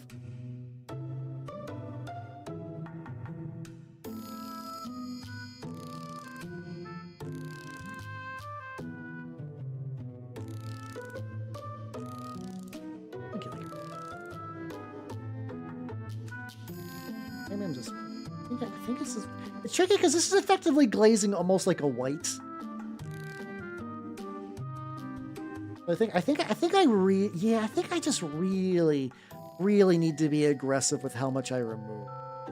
At the end of the day, I think that's sort of like the real thing. I kind of, this is the lesson I kind of forget. Like this consistency, like this part right here is great. That little bit, but it did require me to remove a lot. Which is why sometimes I think, unfortunately, a lot of this kind of rubs off whenever I do a, whenever I do a wash, because I think maybe the layers are too thin. That's why I try to like varnish it a lot, though. I just could get better at like, once again, I need to get like real good at keeping it thin. Gotta try to get like the wings and stuff. He's looking, oh god. I will say this guy's really fucking pointy. I kind of like you like, it's weird because like when I look at it, my brain isn't like, ah yes, this is a chaos pointy lad, like that, like one of those, like, yeah, when you see like a chaos model, it's covered in like a million spikes. This one though, it's just like, I'm like, I grab it and then I'm just like, yeah, yo, you're fine, and then I just get stabbed. I just get stabbed real bad.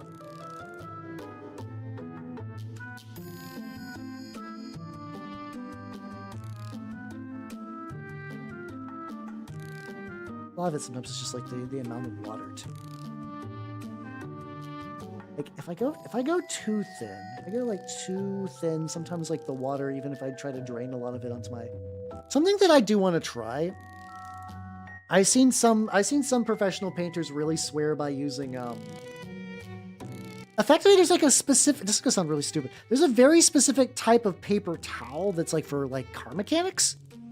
It has like, it's like stronger, and I think it has like slightly like more or less absorption. I think it's almost like less. There's like there's something about its composition that causes it to be like really good for a lot of things.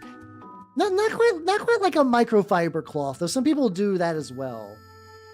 Like this is just like, it's like a roll of almost like kind of like, yeah, the blue ones. Yeah.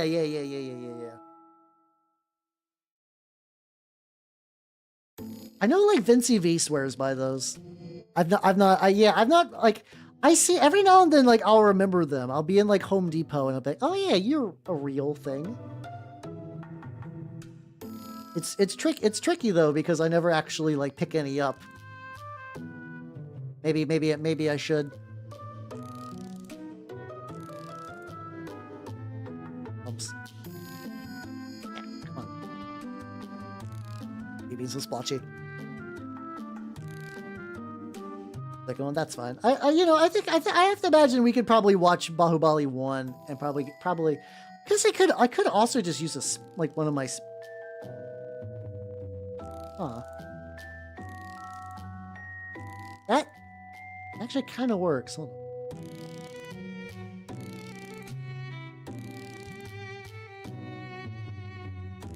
Okay, so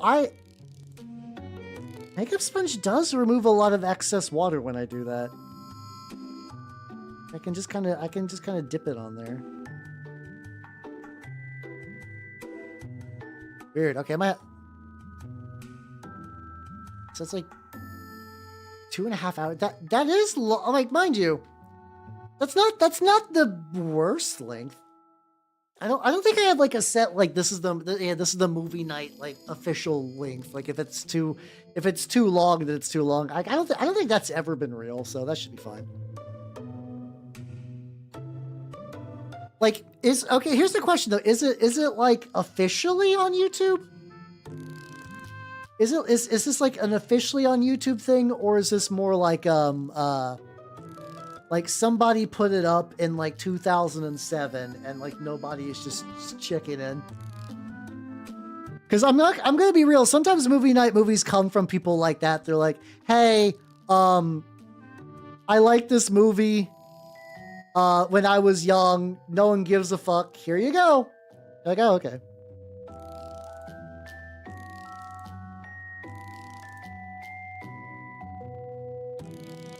Which is like, thank you, kind civilian, bringing the light of schlock garbage to the world. Though it's also funny thinking that probably for like, I don't, mind you, a lot of movies I showed, there's no way they're like anybody's favorite movie. Like, I mean, but I don't know necessarily. Like, do you think somewhere out there, there's a person who's like, yeah, no, my favorite movie that I used to watch when I was little, my family, we did not have much, but one day my father, who was big into arcades when he was young, came home with a DVD from Walmart that was $1 that said The Legend of Chun-Li, and we were so happy. We were so happy because there was just like a movie we could own, and I used to watch that. I used to practice all the lines, and I would like, you know, do all the action scenes. Like I wonder if that's somebody. Like, I wonder if that person's real. Like you know, I wonder if there is legitimately, like, you know, I guess technically a lot of times when you look up something really terrible, and you always look at the comments and you're like, I love this. This is my favorite thing. Oh God, that also reminded me. So, Spirit Science Guy AI update. I had to know. For context, for people who don't know, the Spirit Science Guy, the guy who made the Human History movie, has gone super duper slop. He is slopping on all of his videos. It made me the big sad.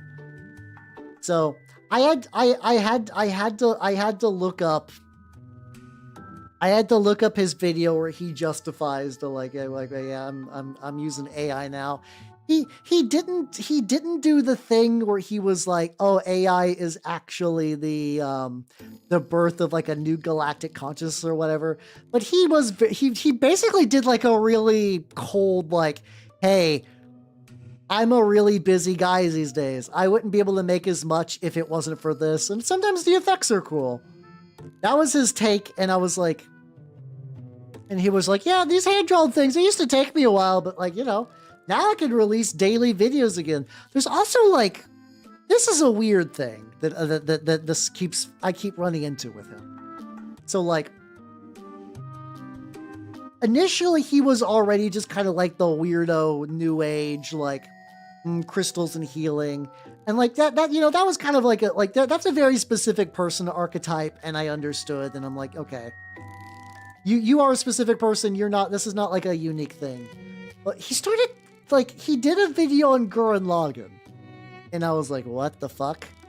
And try to kind of push it into his like kind of like new agey weirdo nonsense, like strange beliefs. I was like, okay, that's a weird twist, but whatever. But now he's like kind of representing himself as like an anime guy sort of thing. And I'm like, oh God. And then I think he's trying to make his own AI anime. And I'm like, what the fuck is happening here? This is Like, I'm not surprised.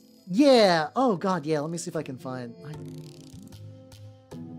Seemed like he did for that fucking AI video of his I watched where he was justifying it. He was trying to do like a little like manga panel thing of himself, which is really funny because he did like an anime-esque drawing of himself, but also was wearing like very much like I'm from Arizona and my family does nothing but eat turquoise to stay alive kind of like outfits. Yeah, let me get a little bit on there. It's weird. It's very strange. Get the site. Let's see. Check my history. I hate sometimes when I accidentally hit the subscription thing and it pulls up like a million billion stuff. All right.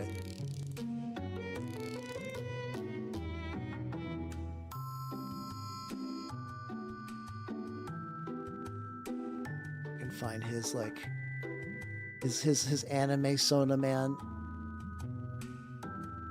Also he got once again he got into trouble because his the AI circa a year ago kept making. There we go. There we go. Oh, beautiful, beautiful. And by beautiful, I mean this is Titanic garbage. But I need to show you. This is what John's Spirit Science has been like imagining now. The funny thing, it's not even like, what's it called? There's not like a design there. There's not like a character there. It's not like he's becoming like a VTuber, which would be very strange. But like, he's doing shit like this now, where it's like I think that's supposed to be him in the middle, where he's like imagining himself as like anime boy. And it's like, the idea of somebody using AI to make themselves kind of like generic anime man is one thing already. I'm just gonna leave this here to confuse people. But like the spirit science guy, that's the part that gets me. Yeah, it is very like I'm the hentai protagonist that you never see my eyes because this is for Maxim self-insert. Yeah, that's real. It's very odd. Once again, his choice of switching to slop is not surprising, but it's still weird. It's like, oh, one of my favorite internet crazies got lame. It's an insane problem to have in the year of our Lord 2026. I almost reflexively said 2025. Still, I can't even do that anymore. The 2026 is like over, basically almost third way through, which is insane.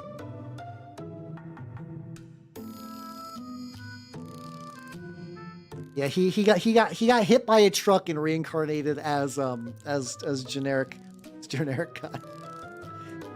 That was certainly a thing I saw. Yeah, at the like legitimately, it was like in stream, get ready to get off for the night, and I was like, I gotta fucking know.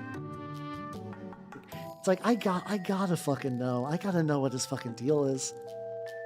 And his deal is like, I like making weekly videos. And I think he was also trying to do a thing too where he's like, no.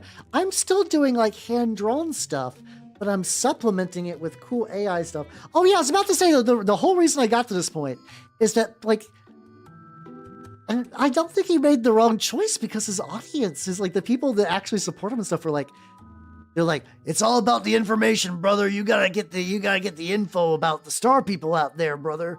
I don't know why they're like weird pseudo Hulk Hogan's, but you kind of know what I mean. I'm like, oh man, okay. Yeah, there are people on YouTube that'll just be like that. It's just like they don't care. It's certainly a thing.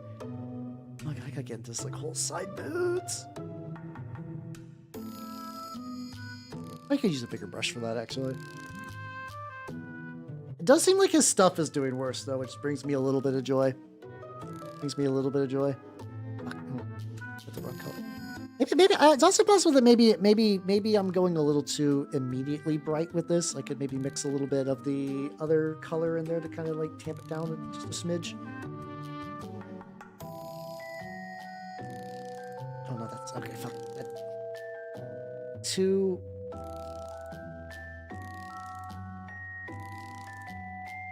Let's see, that was like too much. There we go. How you doing, Moolah Dason? Welcome, everybody. Welcome, welcome, welcome. If you do not know me, hey, it's Jay. How you doing? If you do not know me, I'm Halbernot the Mimic Elf, miniature painting VTuber of the Nurgle and Skaven variety. Today, I'm working on Bigum Chickum. It's turning out like pretty legit.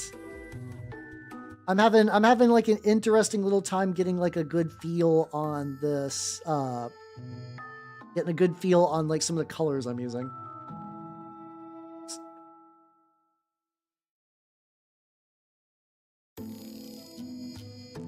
That kind of works for some of these highlights. How you doing? How you doing? Asked a fireman how my house burned down. He said fireworks. I said, yeah, it clearly does. I like that one a lot. I like that one a lot, actually. How you doing, everybody? Welcome, welcome, welcome. So yeah, this is let me zoom out to give you full chicken view. Full 360 chicken.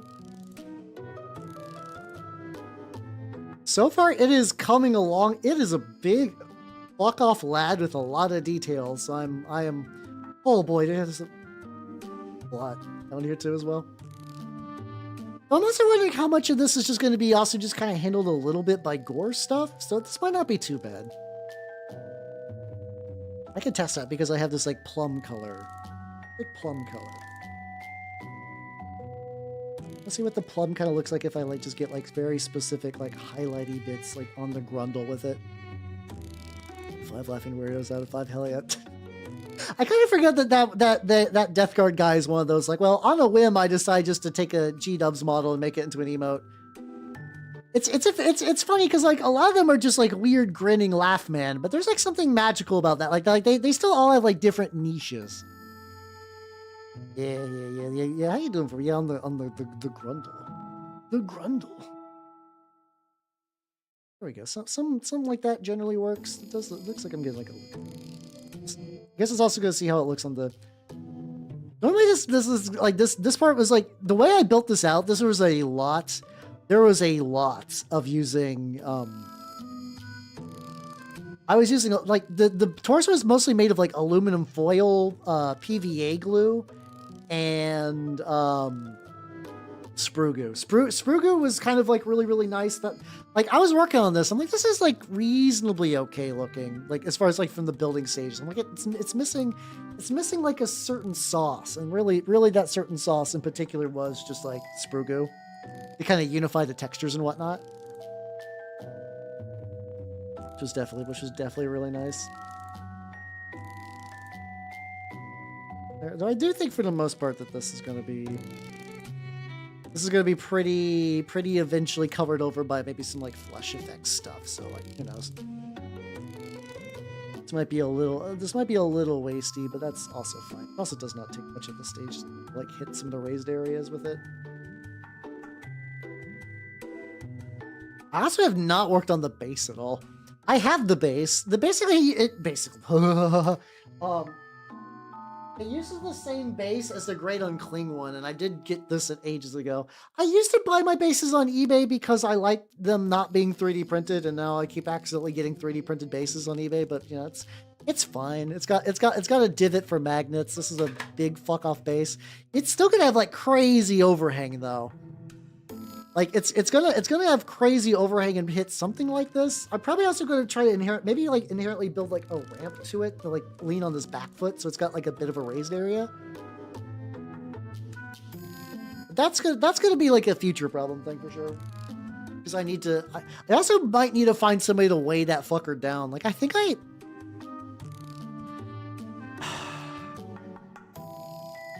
this keeps fucking me up.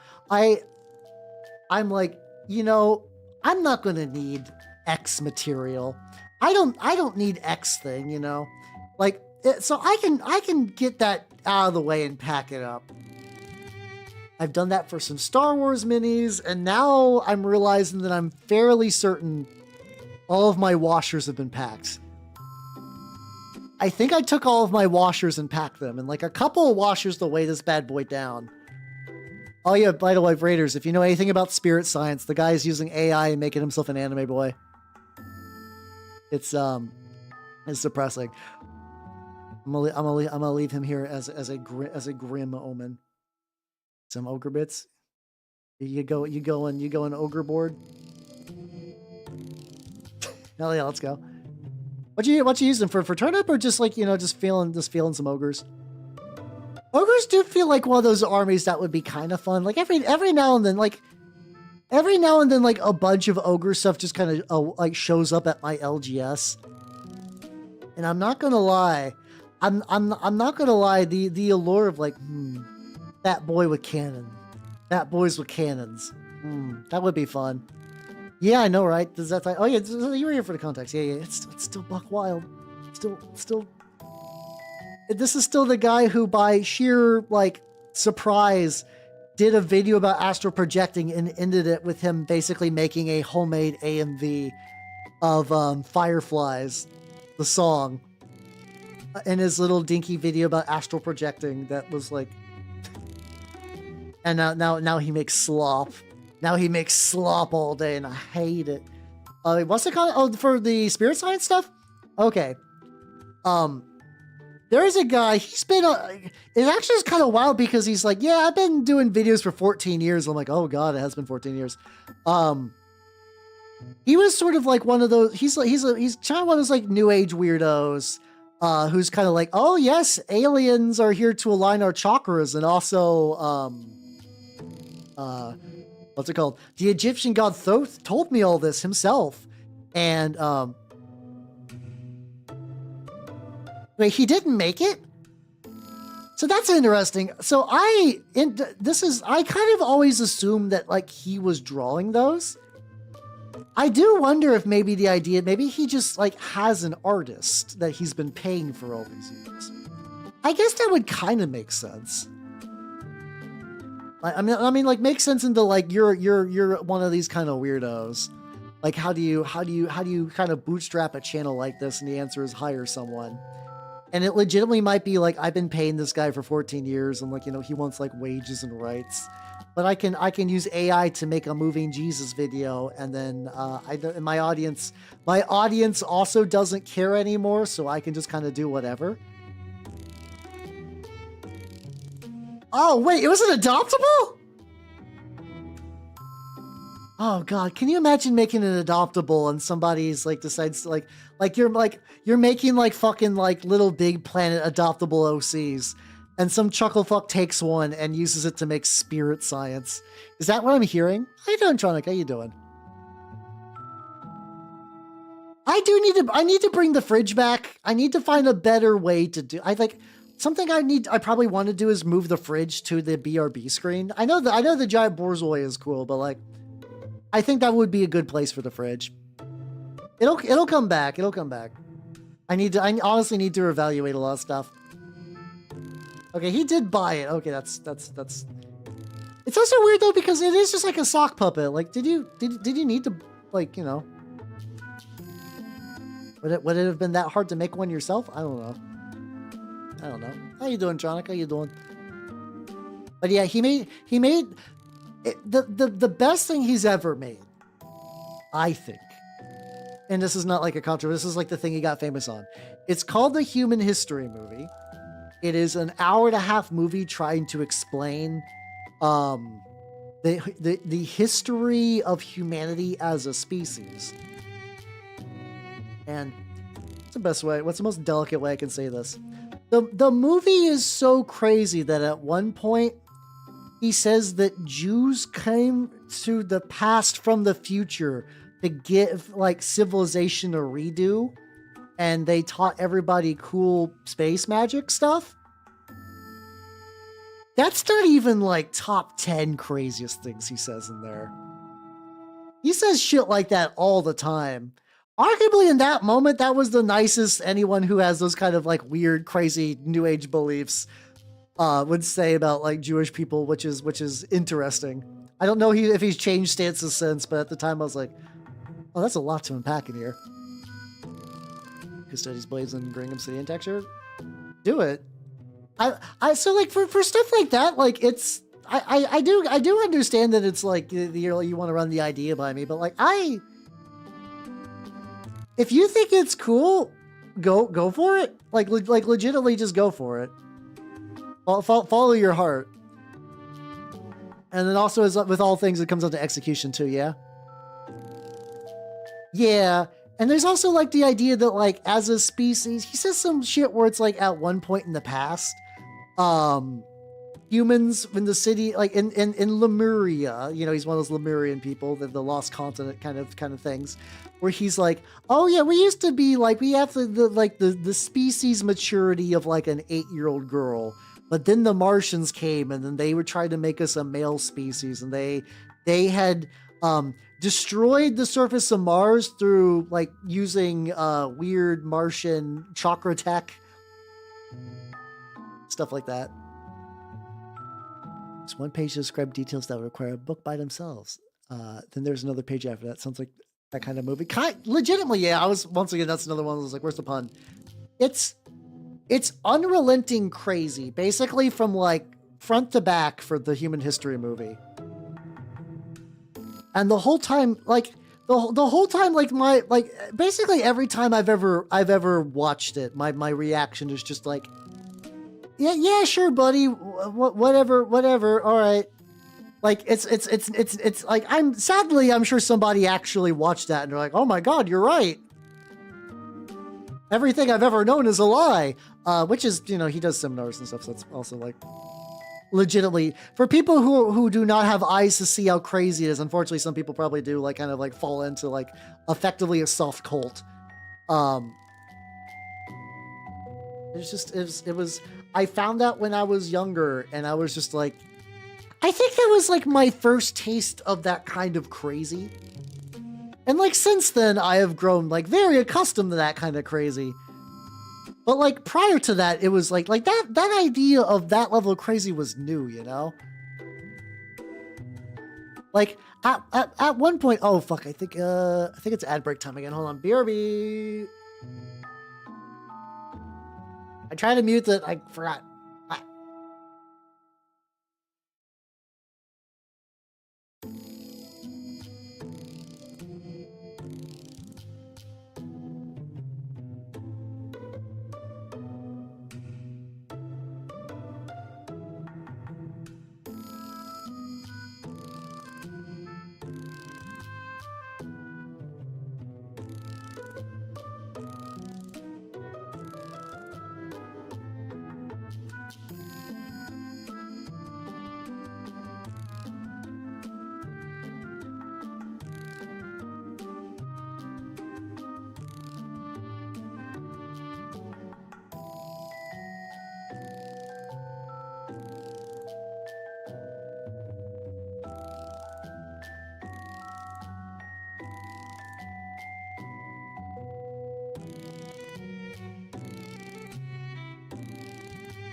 All right, we're back. Welcome back, everybody. I have returned with more water. Also, there's like a sponge in my palate. I don't know how that got there. Oh yeah, I'll fully admit that like weird North Korean shit is like a blind spot for me. The only thing I really know is like the whole like Pulgasari saga, which I find crazy. Go back a sec. Oh you want to see the BRB dog? How do you feel about this? How do you feel about this? All right, we're back. All right, how you doing? How you doing, Doc Irving? I am working on Big Bird. The large flapper is doing pretty well. He has like a million billion different angles. I would say probably still slightly more camera friendly to actually paint than the goddamn what's that fucker? Oh yeah, the Manticore. The Manticore is like, you know, a much smaller model, but the angles on that are just way more fucked up. It's kind of crazy. How you doing, Big Baka Ham? How you doing? How you doing? I'm working on the... I should probably give all the shields another coat of metal. For some reason, that metal just like was very, very thin, which is weird because I basically did that straight out the pot. How you doing? How you doing? I'm working on the chicken. The chicken be real. The chicken do be real. And turned out pretty legit for that reason. Go home from trivia. Oh fuck yeah, let's go. What kind of trivia? I don't think I've ever done like a proper like. It's weird. Like my brain is filled with trivia, but nothing that would ever be in like a trivia night. Like I'm talking about like yeah like talking about like spirit science bullshit. Like I don't know if at any point like knowledge of the Merkaba is going to help me like get like a free beer at a bar. I could be wrong though. I actually don't think I've like, this is gonna sound weird. I don't think I've ever I've been to bars with friends, but I don't think I've ever just been like showed up to a bar like willy nilly. See, oh, so there's like, I don't know. I'm not exactly a bar guy. Which I'm sure you're all shocked by. Absolutely just flabbergasted. I think my brain's capable of processing the the Pomni dog. Well, I can explain that. So I watched the Amazing Digital Circus, and also prior to that, I had a judging Borzoi on my BRB screen, so I put Pomni there too. Unfortunately, because I watched all the Amazing Digital Circus that's available right now, YouTube is like trying to send me all the horse shit that comes with that. All the like 10 things you didn't know about the Amazing Digital Circus, or like Jax, is he really an asshole? Like you know, like kind of like dumb, low effort, like kind of stuff that like if you're really, really into a fandom of a thing, you might peruse. How you doing, Turtle Sages? How you doing? How you doing? I keep getting that shit on YouTube now. I'm like, please. I like the show. I don't need the 3-hour video on why Pomni is actually like the greatest fictional character of all time. I don't need that in my life. I know that's going to be stupid. I have other stupider things I would like to watch that will probably still keep me having more brain cells. Cells. How you doing, Turtle Sages? I'm working on Big Chicken, talking about spirit science, you know. Classic Howl stream. Played a metal turn on. Big went on pretty good too. The weird big thing with this is like I just like there's oh fuck, okay.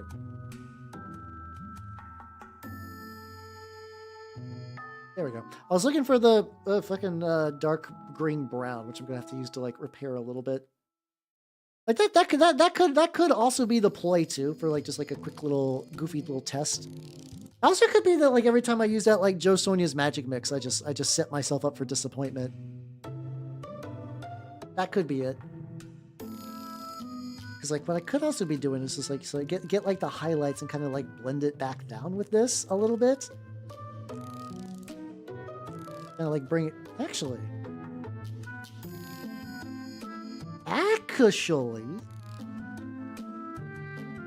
Like this little area over here I wasn't super feeling, but if I just kind of like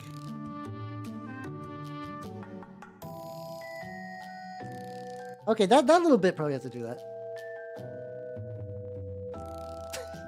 Here on why Pomni is actually a VTuber and King is her favorite. No, hey, listen. Listen. Kinger had a wife. Kinger's listen. No, nobody insult my boy Kinger. Kinger's my favorite character.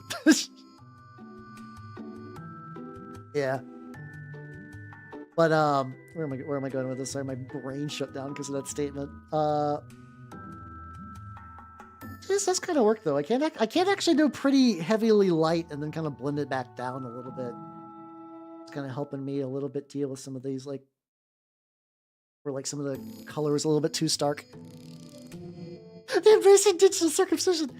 I still feel bad whenever I fully admit that I don't really know any of the Silent Hill circumcision theories. I know they exist because they just get brought up from the time to time, and I know that the fucking Masahiro Ito is upset by them because they're stupid. And once again, he's an old Japanese man on the internet arguing with teenagers who have not played Silent Hill, who have totally wrong opinion, wrong context, and really everything about everything he's ever done. And I feel for the guy, but it's like watching somebody willingly sign up just to be sad for 3 hours, and you're like no, please, no, stop it. You have so much more you could do for your day. And he's like, no, I must let them know. I must let these teens know they're wrong. I'm like, they are wrong, but please, John Silent Hill. I still like to follow him though, because he's I like him more as a model guy than I understand that he made Pyramid Head and people want to fuck Pyramid Head. That's pretty standard bullshit. But for me, it's he does really, really cool scale modeling and stuff like that, which I greatly enjoy. If I go back to actually using that magic mix, if I go back to using a little bit of acrylic.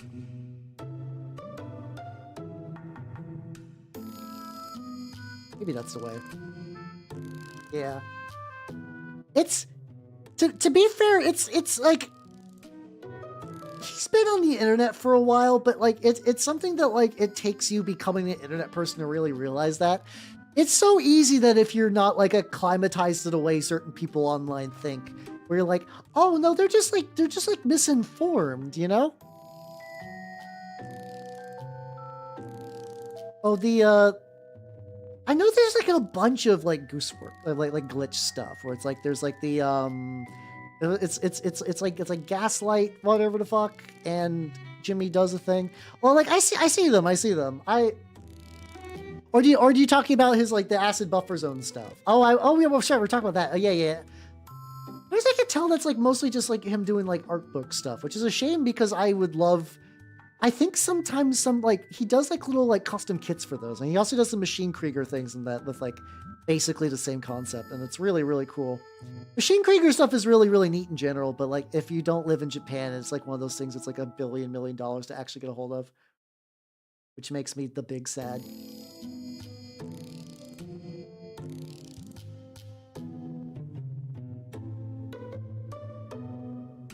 This is almost tested.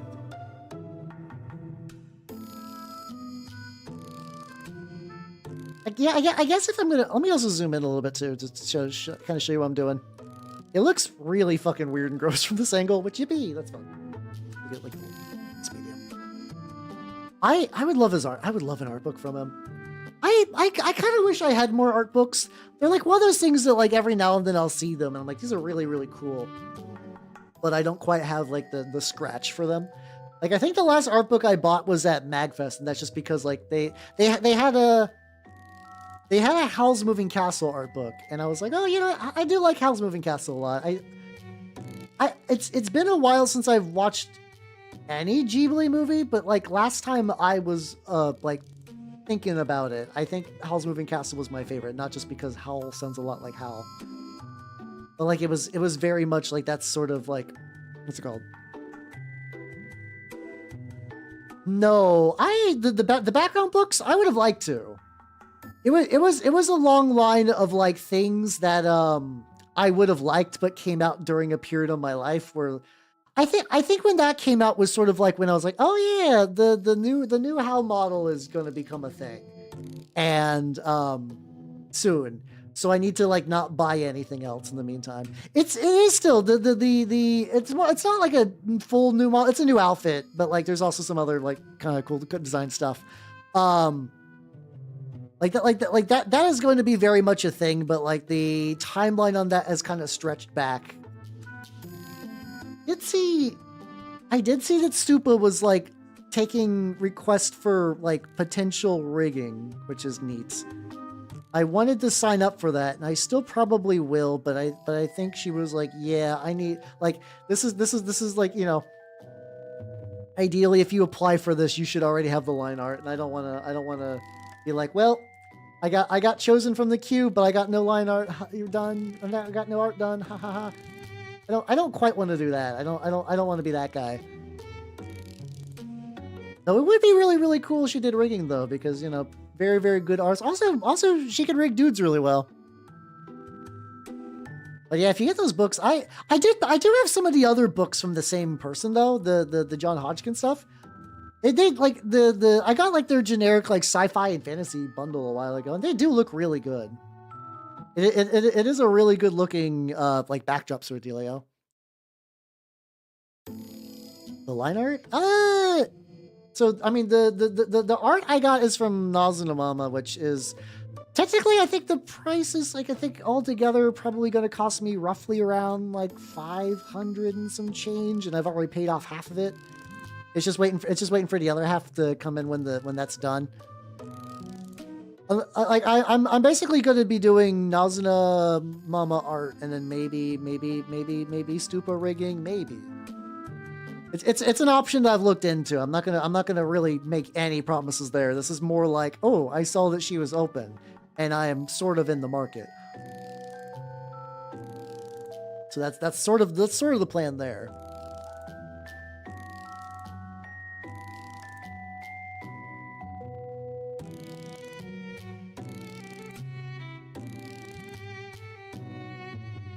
Oh yeah, she's a real good artist, but it's more like I got a very specific style for what I'm doing.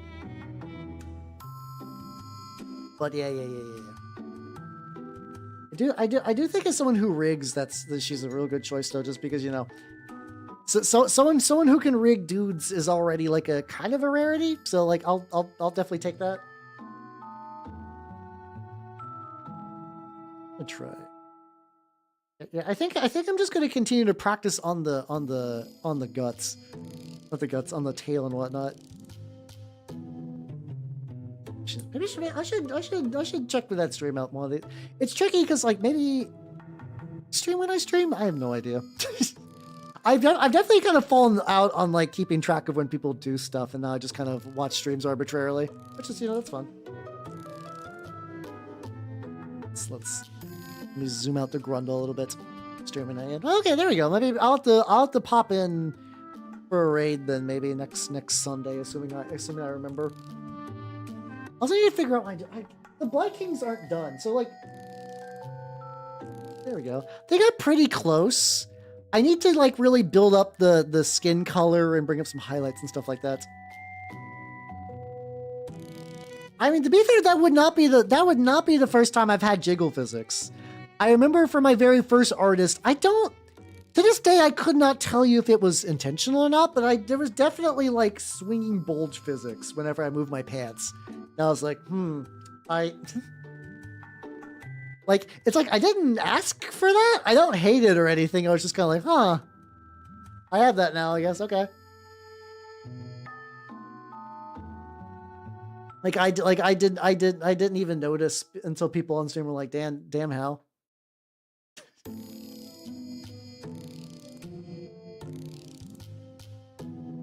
Like still kind of. Oh, this was probably a bad example here. I was trying to see what happens if I could like try to blend that like flesh with the. Oh, that kind of works out actually. You did. That was like 2020, 2021. I mean, you know, I do kind of want to do the whole like show off old models and stuff for like the big anniversary. I'm still kind of like thinking what I want to do for the like, because I can delay it a little bit. I can because of the move. I can maybe like think things over a wee bit for like exactly how I want to go for the big 6-0. Still thinking a little bit about stuff like that. I guess I can also just use that.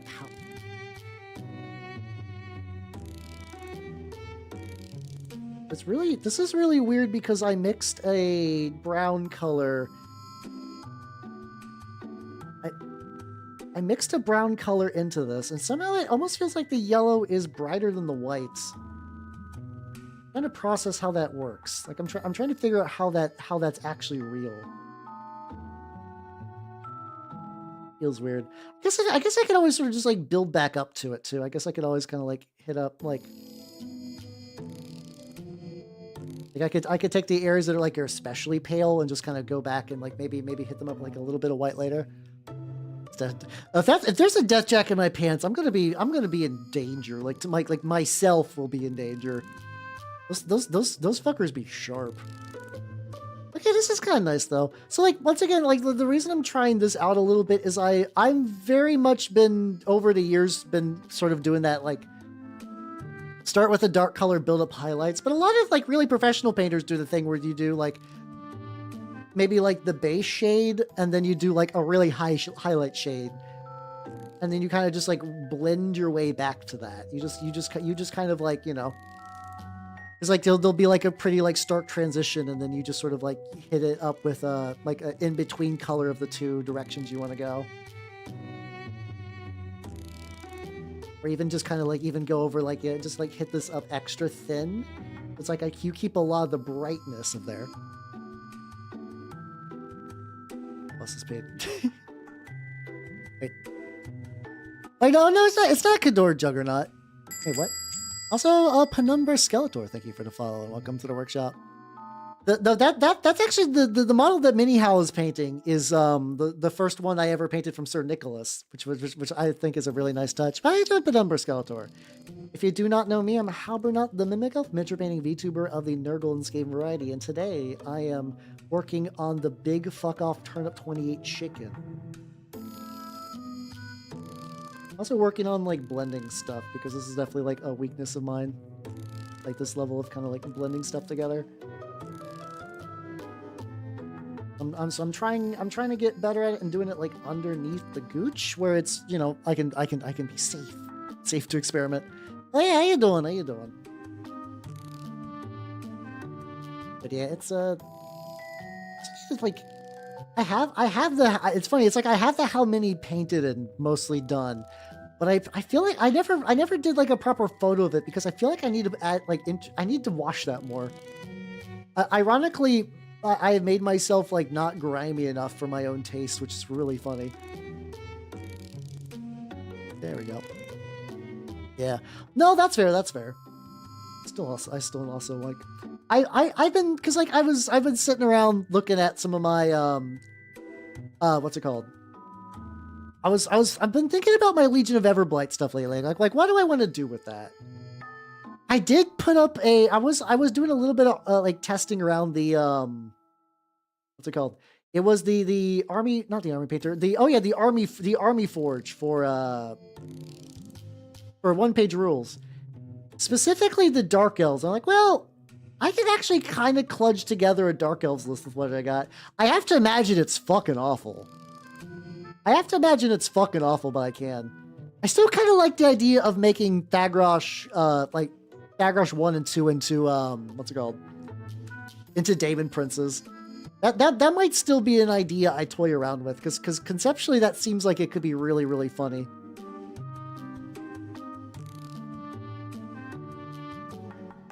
So sexy. Super loving it. There we go. Yeah, I do think luckily if you're like an Iron Kingdom's army, like all of your stuff will slot fairly nicely into like a Trench Crusade thing.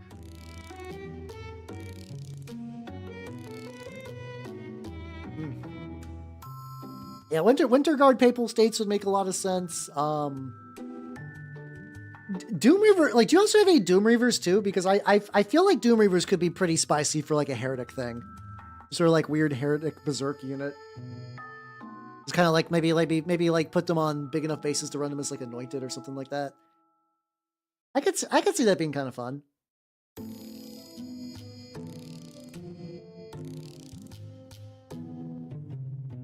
But yeah, so like different. Oh no, that's fair. Yeah, they were. I think whenever my friend ran Khador, those were always the models. Like, these are pretty cool. Ironically, I kind of have some Doom Reavers. So also, how you doing, Lillard Heretica? Welcome, everybody. Welcome. If you do not know me, I'm Halbernut the Mimic Elf, miniature painting VTuber of the Nurgle and Skaven variety. Today, I'm working on Big Chicken for Turnip28. I'm working on the Colossal Screech. I've never remembered the actual name because locally we just call it the chicken. I've been working on this big lad, and it's been turned out pretty legit. What are you working on? What are you working on, nerds? Yeah, I never, like, Helmals basically came out right as War Machine was dying near me, so I never actually got one. Even though for a while they were like the hot Legion of Everblight unit, I just never got the Helmal. Because like when I moved between states, it was like there was like kind of a War Machine scene. There was kind of one near me, but not like a huge one. I was like, I don't really want to get super invested in a war game where I did not know a lot of players, so I kind of held off on getting it. I have to imagine you could probably buy a Helmal on eBay pretty cheap now, probably. Now, do I want to? Not really, no. At least, you know, at least not at this red hot moment. That might change in the future.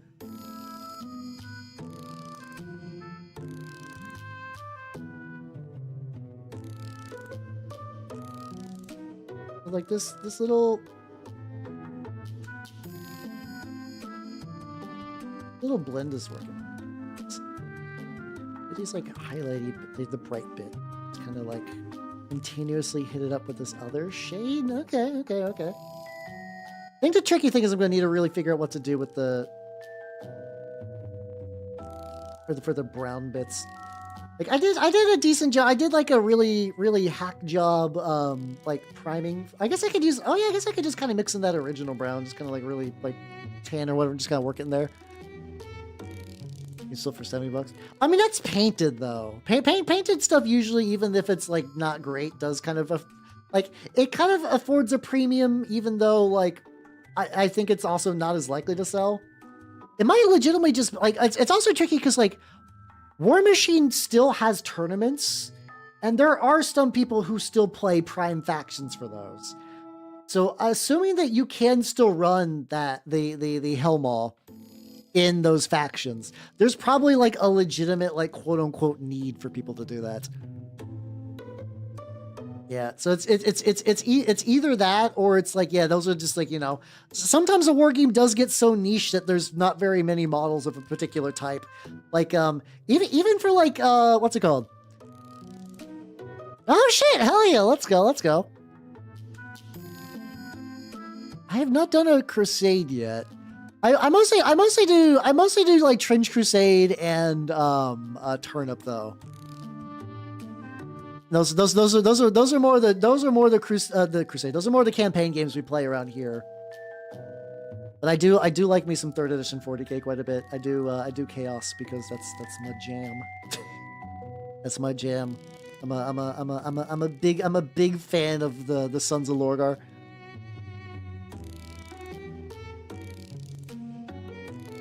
They made Luke Hampton 8. So like I saw that they did the big Kickstarter thing on my mini factory, but this is another one of those where it's like, well, this came out at a time where money is just not really a thing for me at the moment. How you doing, K-Mappy? How you doing? Welcome. So I definitely like held off on it.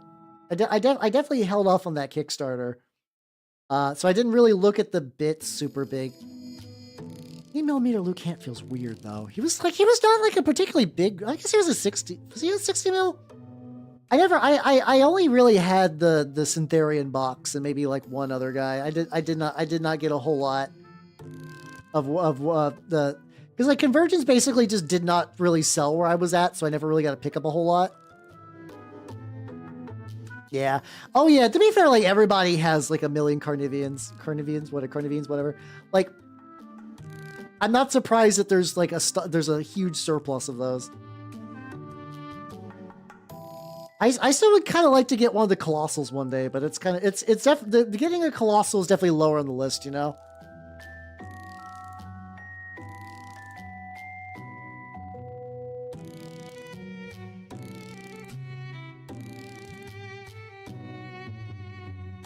Oh, 40, weird. Okay, yeah, no, that is a very aggressive size increase. Oh, you mean like buying like a dinosaur thingy at like a kind of like a dollar store or something like that? I've not considered it. It's like it's not a bad idea. That could be fun, but right now that's probably lower on my list. Oh, there we go. Let's go. That's a nice thing to do. Honestly, painting stuff to like help like run a game like that is a super legit thing to do. Hell yeah, let's go. Yeah, I think right now, as far as like similar things go, our local our local Trench Crusade game campaign is wrapping up tomorrow. It looks like it's kind of like, hey, come if you're gonna come. Everybody's just gonna fucking throw down. So that should be interesting. I'm curious how my House of Wisdom's gonna hold up in the big like Smackdown Jamboree, but so we'll fucking see there. I have to imagine I'm gonna explode. Oh, nice. Sisters seem neat. I don't think I'd ever have the patience to do all that. But they do. They are a neat army though. They are a neat army. Yeah, But yeah, I've been like, I don't know. I kind of like, it feels weird because Legion was my first army, so I see them just kind of sitting in a box. I'm like, I should do something. Like I should definitely do like something with them one of these days.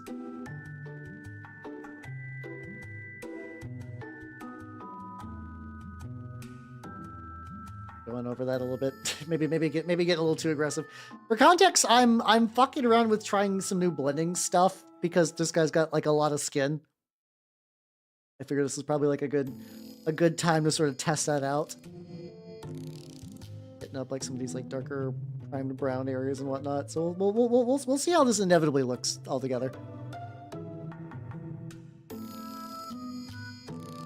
Hey, let's go. Court's legit. At this point, I think I legitimately have like every army to some degree. Definitely Court was one of my ones I was like, you know, initially going to, I was like, this is going to be my main army, like Grail and Court. And then eventually it just turned into all of the above. Which is fun. It's just fine. Oh, you posted for like $20. Yeah, like that was kind of fun just going to like the big rack on the wall and just being like, well, you know, I could like, it was kind of neat because at the time you could just buy like a Warcaster. You could just buy a Warcaster for like $20 in a little metal blister, and it would like, you know, change up how your army plays like a non-trivial amount. And that's kind of fun. Meanwhile, I want to do the same thing in Star Wars Legion, and now Gar Saxon's fucking like hard to find, so his single model is $40. I was like, you know what? I'm just gonna 3D print one. I'm gonna 3D print a Gar Saxon because like, here's the thing. The box that they're gonna be releasing has 3 models in it for $50, and 2 of them I already own. So like, I'm only gonna be playing with my bros. Yeah. I would say there are some, like there are models from that Star Wars Legion range that do fit that kind of like impulse purchase a lot more. I was looking at like the swoop bikes are like 30 something for 2. And I was like, these kind of look like fun.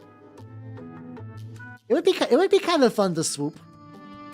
I think it'd be kind of fun to swoop a little.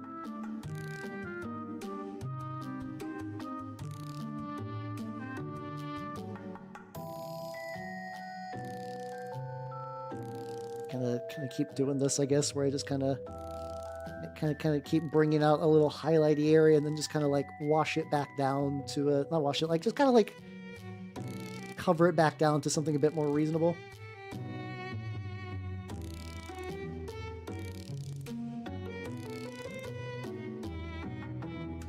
There we go. I was not ready for that. Oh yeah. No, that's fair. Yeah, it's like one of those things. It's like whenever somebody's like, well, I want to do like Sisters or Genestealer cults as his first army.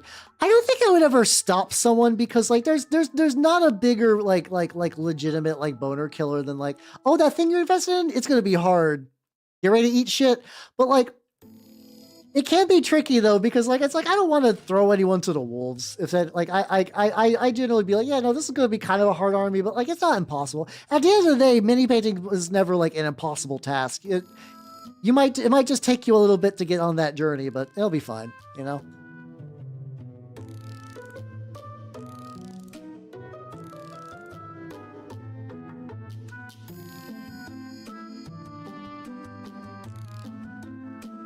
Yeah, yeah, the inventory thing is kind of weird because like, I do wonder if eventually all the Prime stuff is going to end up at some form on my mini factory. Because like, that would sort of make sense where you're like, well, I don't want to like invest into all these production facilities and whatnot, but like, I could. But it also does seem, from what I understand, it almost sounds like some of the old like War Machine models are just like lost, and I don't know if those are just like fucking hoes. Like I don't know if at that point like you can never really get those back ever again. I could totally be wrong there, but it almost kind of feels like that in a weird way.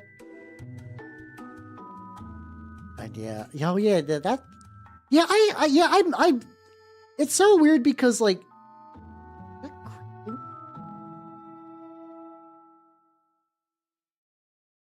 I guess some of this also probably has some like weird texturing because of like the way I put the model together. I did my kit games. All right, fucking nerd. But where am I? It's got immediately sidetracked. Yeah, it's like I never got to have that experience with Warhams. It was that was very much a I would always read about it. Like that was like in the White Dwarf, like there was a like the Tale of Four Warlords where a guy was like, yeah, so I just went to a grand opening of a G-Dubs and I just bought like a couple of like little Skaven and little like and like little packs to like boost up my army. I'm like, oh, that would have been nice. That sounds like such an interesting time to be into like wargaming stuff. So how you doing, Dark Muffin? How you doing? I'm trying things. I'm trying to what degree I am doing these like highlights and blends and stuff like that. I do like a little bit of white and then I use this little mixed color to kind of get in and kind of like retouch it and it be going good, and I can go back with the white again later to kind of further boost it up. This is very much like I'm just sort of like freestyle on the tail, and it is building to something. I can definitely tell a thing is forming here, but this is very much like I am using. I don't know if I should be using this gigantic fuck off centerpiece model for exploration, but also at the end of the day, it's just a model. Like if I learn a valuable lesson and this guy doesn't turn out to be like super duper pretty because of that, like who cares, you know? If that means other models will turn out like very, very legit, I'm okay with it.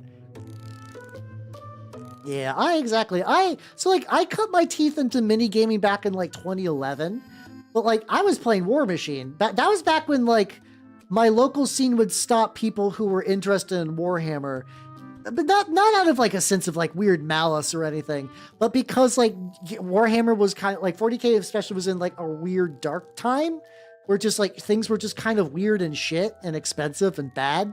So they'd try to like scoop up newbies to War Machine, be like, oh yeah, you don't like this game plays a lot better, and like you don't need nearly as many models, and like we got a pretty active scene here, and like if you try Warhammer, no one's gonna really teach you, but we'll teach you War Machine, like stuff like kind of like genuinely like like the very maybe a little over enthusiastic, but like reasonable like community building behaviors. Not like hey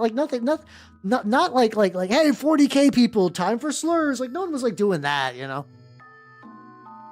But yeah, because of that, I did not get into Warhammer. For also just Warhammer was just like generally as a college student where I had zero monies, War Machine was a lot more appealing because at the time, what I could totally do is I could God, what's it called? I could actually afford the war game. I could what's it called? I could spend $30 and buy like a cool new model that would change up my army. And I was playing War Beast heavy at the time, which was like extra budget. But like for the faction I was playing, extra budget was not like extra terrible. It was just, you know, you weren't running infantry very much. And arguably in the edition I played with the faction I played, that was not even a big deal. Like, oh no, you're playing Legion of Everblight without much infantry. Oh no. So I gotta get like a lot of chocolate bullshit over here.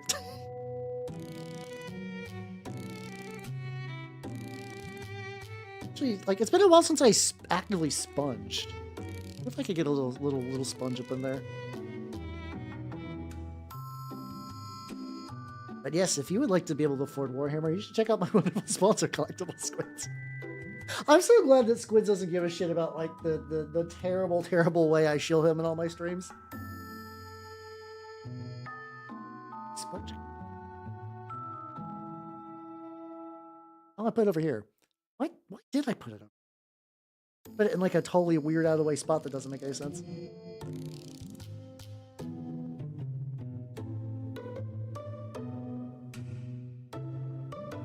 Oh yeah, that's, oh yeah, I was like, why didn't this area get sponged? Or I was like, oh, it's in like the most annoying spot. Yeah, never mind, that's not gonna work.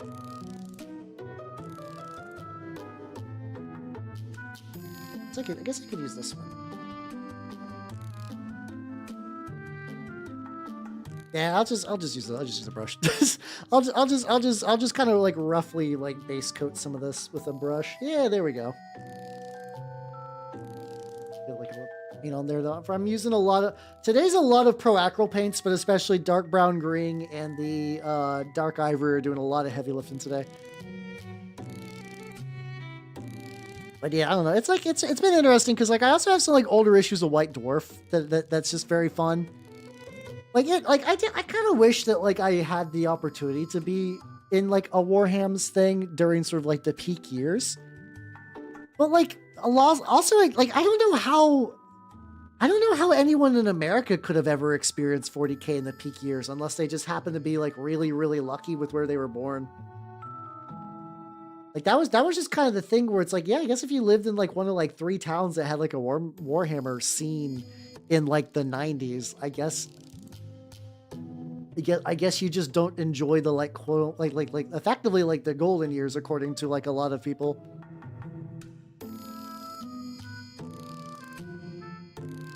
Like very obvious dark brown little areas. I could get a little bit like that like green pit. There we go. Oh yeah. I buy a lot of used models too, just because like I'm very lucky that my local store has like a pretty decent used model section. It's so nice. I love picking up used models. I also just like have like a weird feeling of just like it's really fun to do that. Like it's almost like a found art sort of deal, especially because I as of late I've been really enjoying taking models that were like painted in a certain color scheme and just sort of like doing them again and that. Look at that fish, my guacamole. He's just sitting over there staring at me. I'm like, I love restoring used models. He's like, you bastard, you fucker. Shme. I will. It'll happen. Yeah, that's what we ended up doing for Turnip. Straight up, it was like I went to my LGS's Discord and I was looking for Turnip people, and there was a guy who was like, hey, does anyone play Turnip here? And I was like, hey, I know this is like a month late, but hi. And we've been playing for like basically 2 years now. It's been great. And like we've got some other people. We got like a big Turnip event that is going to be going down later in the month, I believe. I'll have to see where all my shit's going to be post move though. How much I'll be able to participate in that. Do you want to do like a dark? I'll do hot dark pink for this guy's tongue. It's just like very out there, so like it should be like pretty easy just to like do like a little quick hit on there. But yeah, really, I mean, for any niche war game, you definitely got to try to build up your own scene for sure. And then do I do like a dark? Well, actually, I could do a little bit of Vallejo Evil Red. Maybe work as like a darkening color for this. How you doing, Huggy? How you doing? Oh, give me a sec. Good idea. I have not drank water in a little bit. I've been in. Oh god, I got water on my finger. That's fine. Big stretchy. Ah. There we go. All right, big stretch. How you doing, Huggy? Oh god. Oh no. Oh no. I slapped my chicken. How you doing now? How you doing? How you doing? I'm working on Bigum Chickum. That's going pretty legit. Pinky. I don't know why I said it like that.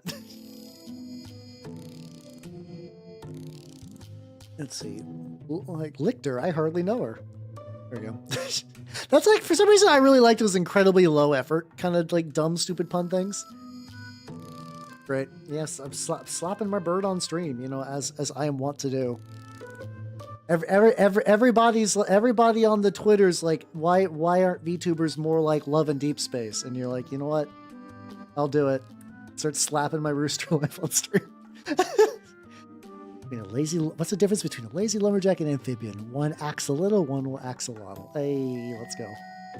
So, something I found out recently that I just did not know is that sometimes people go onto the salamanders subreddit and they won't realize that it's not an animal-based thing. They'll just think it's, you know, they don't know it's a war game thing.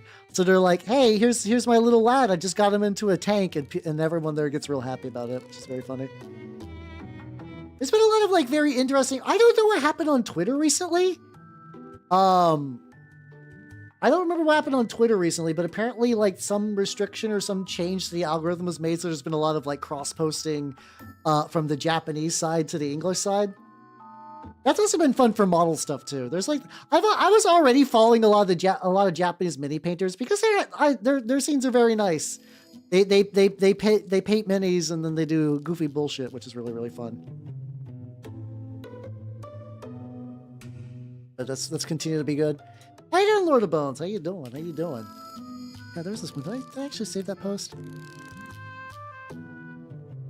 No, I did save that post, but I did that thing where I saved the post and then I bookmarked 8 million other things in front of it, so I don't even know where that post is anymore. Also, apparently, on the apparently there's a weird thing where Japanese people learned about peanuts and Coke, and Americans have been making smoked onigiri, so it's been culture has been passed. This fucker thing. Maybe I didn't actually save it. No. But I'll look for later. I thought they've had the auto translate for a while, maybe. I thought auto translate was already kind of a thing. Maybe I was wrong. Okay, let's go. Sounds like fun. I've been working on Big Chicken. He's a lot of chicken. Like I'm continuing to maybe what I need to do is go back to try just to get some like miscellaneous spots. Actually, no, this would actually be here though. Some potatoes.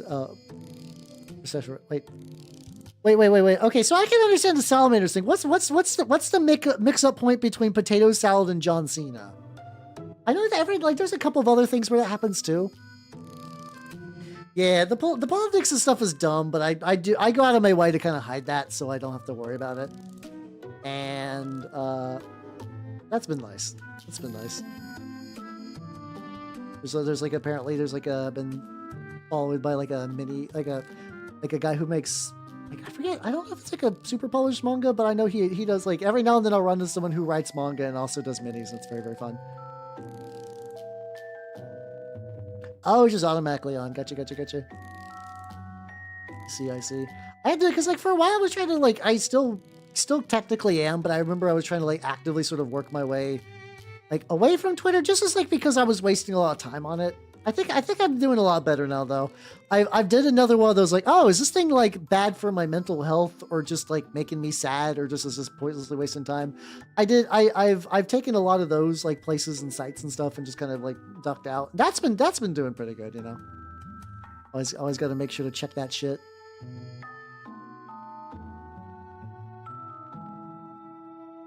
Weird pale flesh is turning pretty gray. So many angles. Yeah, it's like one of those things where it's like it's technically sometimes like the amount of curating you have to do is just like kind of like not worth it in the end. I'm someone who just like sometimes will just like to like pop in bed for a little bit and just like lay down. It's not, you know, as an old man, sometimes just like the siren song of lay down in bed, look at dumb shit. Yeah, I guess that's true. I happened to pop back in during the Hollow Star stuff, which is the big impression I seem to be getting is that every Hollow Stars person is just like, fuck it, we're off the leash. They don't give a shit about us. Let's just wild out. And honestly, hell yeah. Hell yeah, brothers, let's go.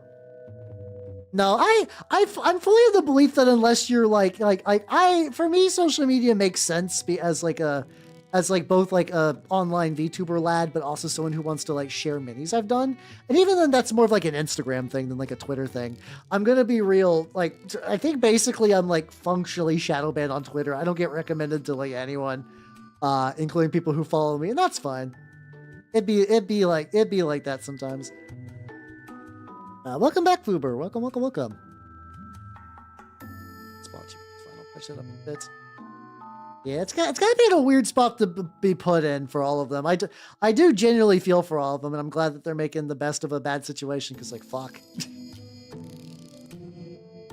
Yeah, it's like, because, like, I never myself really had aspirations of Hollow Stars because, like, unfortunately, what I like to do on stream pretty much means that, like, for I think basically most corps, I'm not like a good fit.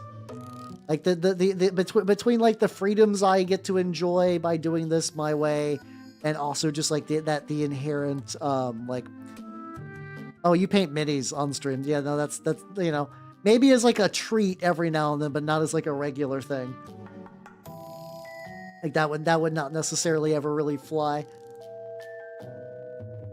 Yeah, I mean, true. Yeah, I have to imagine that like once the inevitable like contract renewal comes up for a lot of them, that they're just gonna duck out. Because like at this point, if Hololive is not gonna give them any benefits, and they already have like a fan base, like the Coco Kiryu retirement plan still makes sense a lot of times, and I think for them it makes like probably some of the most sense. Yeah. So yeah, some of the first stage boys, I was vaguely looking into that because I saw they had like an audition recently, but I'm like, I don't know. I also think it's a little tricky for me because like BFE stuff is not really in my wheelhouse either, and I think for them that's kind of like how they make money. And it's like, you know, it's fair, it's understandable. Like that is a market. Like that is a genuinely market for male VTubers to do that. You know, one of sort of the eternal markets for any sort of online person is that kind of experience. But I just don't like. I mean, you know, there's that kind of inherent when somebody's like, "Oh, I just like hearing you talk," and that activates that series of feelings. Like that's fine. There's nothing you can really do to stop that, and I don't even particularly give a shit, like negatively. But I don't think I could do like fuckboy ooh voice pack. I don't think like that's in me. I don't think I can make that real. I'm sure some of you guys would like that, but I'm just not that kind of person. It's not, once again, it's not like a moral choice. I'm just not built. I'm not built that way. I'm built for weird uncle behaviors, and that's where I thrive. Whenever Vunk or Vunk becomes real, whenever Vunk becomes a real like corpo or friend group or whatever, that would be fun. I would probably fit in well there. Yeah, just Vunk. It's just older male VTubers up with their like weird niche autistic hobbies and the people that are into that. There'd probably be an audience for that, I have to imagine. That probably would, like, I think there are people that would vibe with that.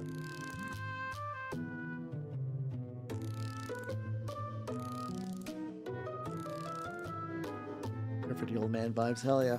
I mean, you know, it's there is definitely a different energy. What's it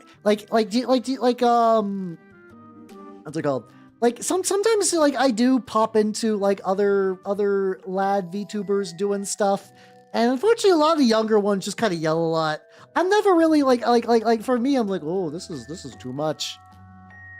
Yeah, I should say hi to Slobo more. I met him very briefly at Magfest, and he was a nice guy. I was like, oh shit, he real. The Brickin elemental is in fact like a fact among us. I do like the retro games. It's kind of weird though, because it's like I like retro games, but like there's like an oeuvre to being a retro VTuber that I just don't think I really got. I don't know what's the best way to describe it. Like there are people that are retro VTubers. Like that's a well-established side, and I mostly play older games, but I don't know if like I don't know. I think I tried that moniker on a few times, and it doesn't. Oh please, I hope he plays. Did he end up playing? I forget. Whatever.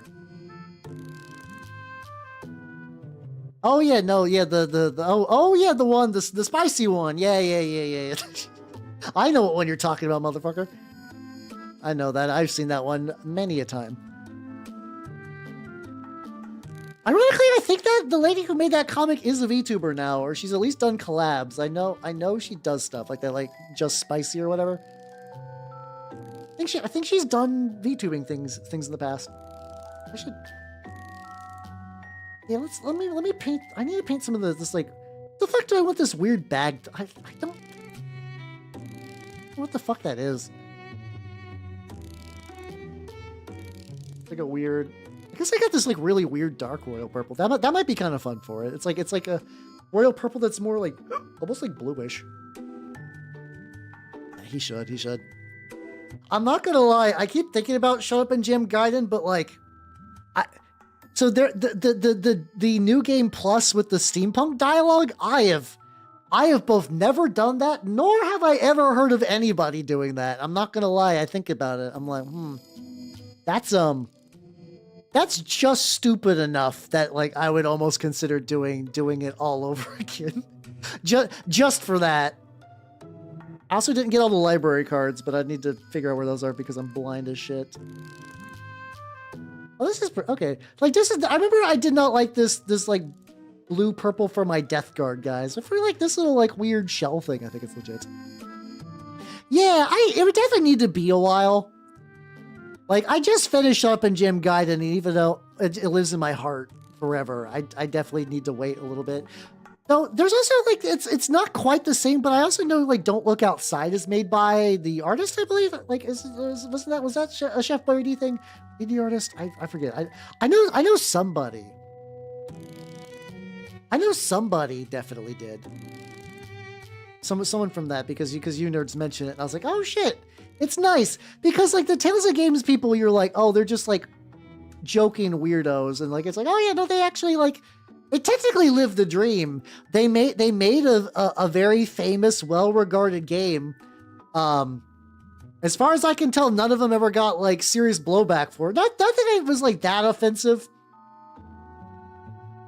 There's definitely some words I didn't want to say because I wanted to retain my career as a VTuber, but like not in like a crazily like aggressive way, I guess. Glad looking clusterfuck of colors and whatnot, but hell, also I should get that little bag too. That would be an easy enough get. Hey, so where's my bootstrap brown?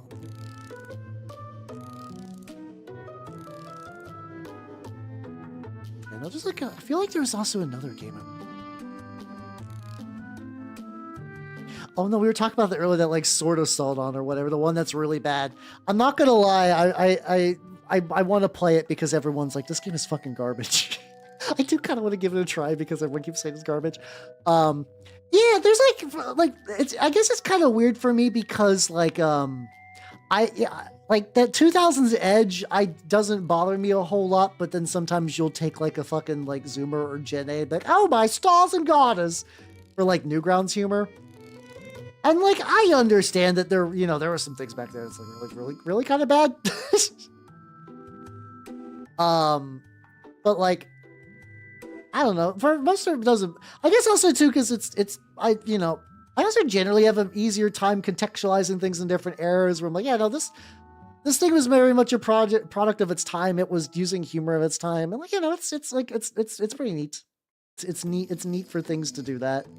I don't think everything ever needs to be put to a modern standard for everything, because that's how you get like real miserable bullshit. That's how you get real miserable bullshit.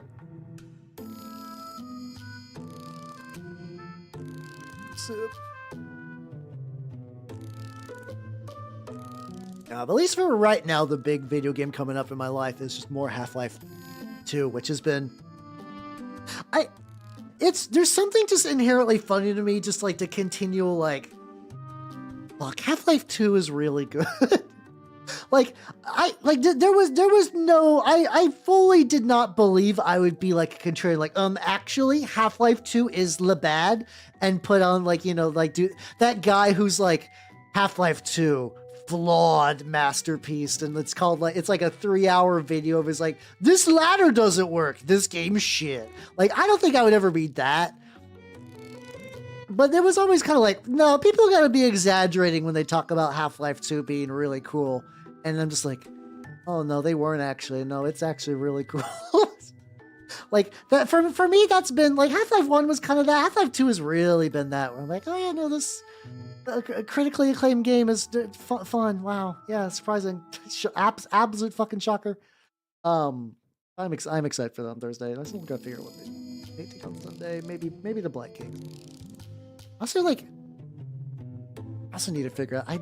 I don't have any promises yet, but I think what's probably going to happen is I think the week of the 20th is where I'm going to take off that entire fucking week just for moving. No, which because like I could maybe try to stream at night for that, but I also think maybe just like focusing my efforts into like living in a house might be good. A lot of little bits. Oh no! Why? I keep being like, wait, like the ad breaks can't be that long. I'm like, oh yeah, no, almost... Fuck! God damn it! I missed the ad break time. All right, whatever. Hold on, oh man. I legit do gotta transfer all my minis. There's gonna be so much.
Oh shit, the ad break's over. All right, I'm no longer playing very strange finger puppets. We're back, yippee! I was just like, man, I got like a minute to kill. Maybe I'm gonna do something dumb. Oh yeah, I got a transparent version of this, and then I was just like, wait a minute. Oh yeah, no, I gotta get back to the stream. Oh, good shit. Good shit. Yeah, I actually, luckily, a lot. So as far as like mini transport, my backlog has been mostly packed. So there's not like a whole lot of that needs a lot of attention. And a lot of my minis, like I said, are kind of like pre-packaged into movable containers, so I could take them to the shop pretty easily. So that's also been mostly resolved. Really, a lot of the move is just going to be oh my goodness. So I'm planning on doing like this weekend, doing a bunch of like little micro trips, just to kind of take a lot of smaller things and like books, because those are just kind of heavy. and then probably figure out if I just need to do a big, I definitely do need to just like hire a rent truck, you know? My cats are too gay. I still need to play Mugenics. Like I wait. Mugenics is part of a long line of games where I wait like a billion years for them to come out, and then they come out, and I'm like, oh fuck. I have like a million other things I need to be doing at the same time.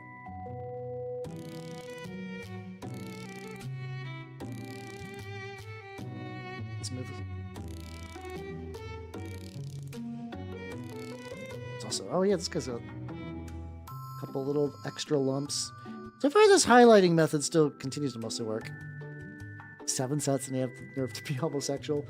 This is gonna sound awful, but is there like a way to if you really need to remove that trait, or is it just like, are you just stuck with a powerful but gay cat, or is there like a yaoi beam you could hit the cat with and let it have like they get it like cat impreg so you can pass on those traits, or is it just like strictly like this cat is only going to have gay sex? If you thought I had cool traits, sorry, bucko. It's also the weirdest thing too. For some reason, I was never like, I didn't really comprehend that it was going to be a like a tactical RPG. Like that's definitely like a very interesting choice. It kind of reminded me of Dofus a lot. As far as you know, you just have a powerful gay cat. Hell yeah. In my stupid but powerful gay cat son. Yeah, I don't know how many jokes, like, I know that there's apparently a shopkeeper that is like a weird relic, like social justice warrior lady, which at this point is almost kind of quaint. Like that's another like kind of like very, like I said, very specific character archetype that no longer really exists. Like as like not as like a belief thing, it's like you know, like the very specific sort of like Tumblr-esque like social justice person doesn't really super exist anymore. I'm super confused because the ass reads like it should, like it almost feels like it should have a cloak there. Like maybe that is like a bit of fabric, but otherwise the fabric is not particularly layered. I don't know what the fuck is happening here. Whatever, we'll find out. Find out as I continue to layer onto this bad boy till I get the until I learn the secret for the smoothest of blends. I feel like I'm doing pretty all right. Like it's definitely very weird at this stage, but I can definitely see like little improvement bits as I go. I also think it's inherently just that this part is kind of like a bit easier to deal with than the fucking just pure white nonsense. Not white, like the ivory white is both a cool color and a finicky one. So like having so this as an option is also really legit.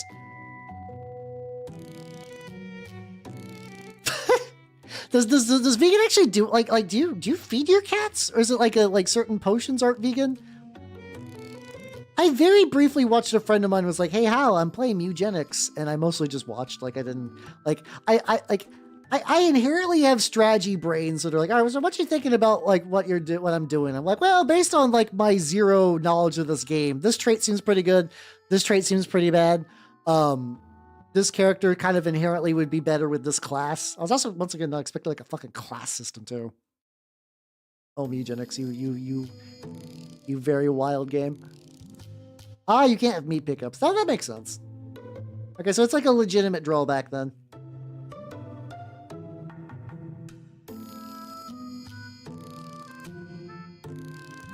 Might also be a point where I just kind of like blend my way into the paints being thick, but that'll be fine.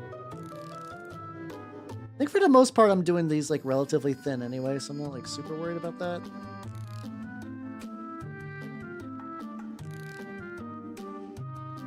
Good looking buddy. Could have also been maybe that like I should have just did the colors. I think there's like a weird part of me that like if I prime it with this really light brown, I'm like, oh yeah, no, my work is basically done. It's base coated, and that doesn't seem to be true. Also weirdly, I think every time I try a little thing with this, and then I eventually all these color choices are also going to be more or less repeated on the Blight Kings. Really? Is it like poorly optimized or something like that? Like when I was watching it, it didn't seem like the game was like particularly graphics heavy, but I guess maybe, I don't know, is it put together wrong, or like maybe there's like a lot of like secret processing under the hood? Very strange. Maybe that's one of these things that like eventually be like, oh yeah, we did like a big rework patch, and then suddenly it's going to be like incredibly hunky-dory on your PC and everything will be golden. But yeah, that's unfortunate. It did look like fun, so I hope eventually it works out for you.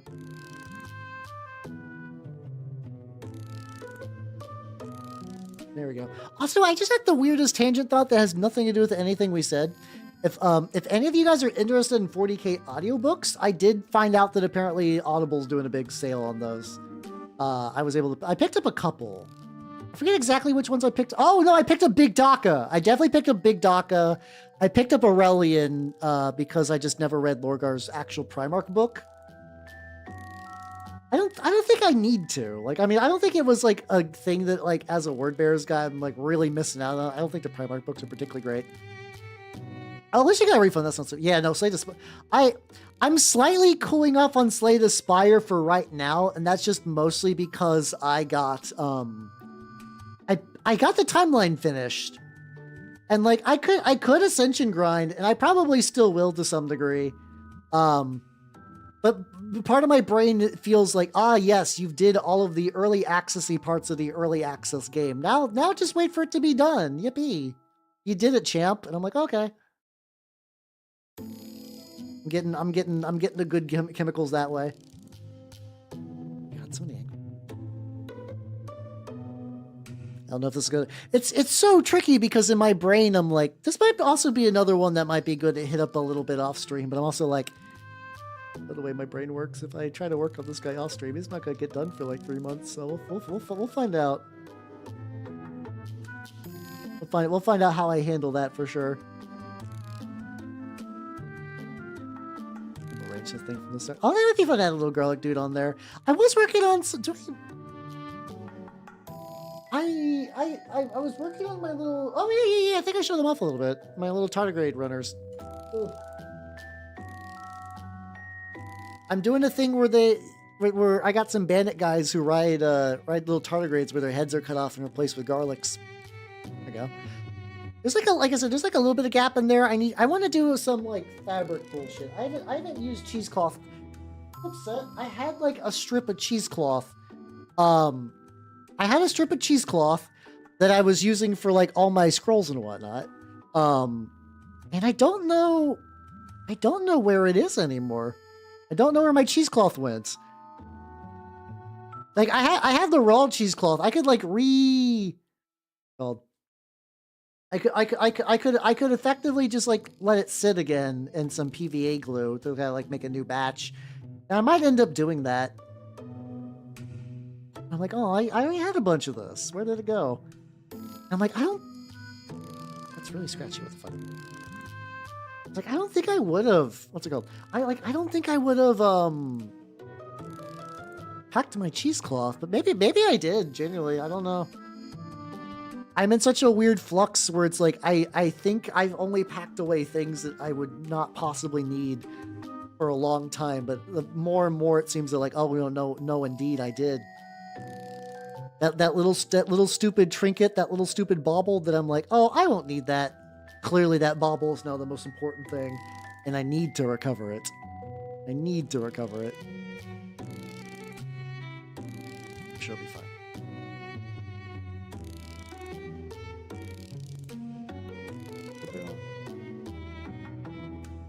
Great muscle. And then everything in the underwing. Underwing I'm not going to bother with right now. Let's see. You know, you're looking... Well, really just that. That's not looking too bad. You to like re-blend these ones back into something a bit more... less aggressively white. I have not even really touched the heads yet. I think I've been definitely lost in the sauce trying to master like this like lumpy mottled skin for sure. I've definitely been lost in the sauce for these for sure. It's fun though. Like I said, like that's definitely like an area where like I actually might just straight up benefit for like. I know that there's like a whole ecosystem of people who do like painting guides and stuff. And I've actually like, I mean, I like watching the occasional like Grimdark Companion tutorial, but those are actually kind of more different because I feel like a lot of times those tutorials are like, here's like a weird, cool material we used, or like we're like those tend to be more like learning about like mechanical things, like the way certain like materials and like mineral spirits and whatnot interact to do cool effects. Maybe I know. I wonder if like Vince Venturella has like a tutorial class. I know he basically does everything for free on YouTube, so maybe I just gotta check his shit out. I don't know. Every now and then too, I also get like weird YouTube person brain. I'm like, I tried out 5 Warhammer mini painting tutorials, and here's what I found out. Like sometimes stuff like that pops in my head. I'm like, that's a little weird. That's a little weird thing to think about. But it's like, oh, it would also kind of be handy though. I'm not gonna lie. You're like, yeah, it's like, yeah, this tutorial looks easy enough, but is it? But I don't know. But then also I'm like, oh, it feels weird to even have that thought to even lead to that. So I don't know. We'll find out. Kind of building these back up a little bit. Oh, I know. I need to get like the big. I need blue eyes for that guy so I can like eventually tarnish that later.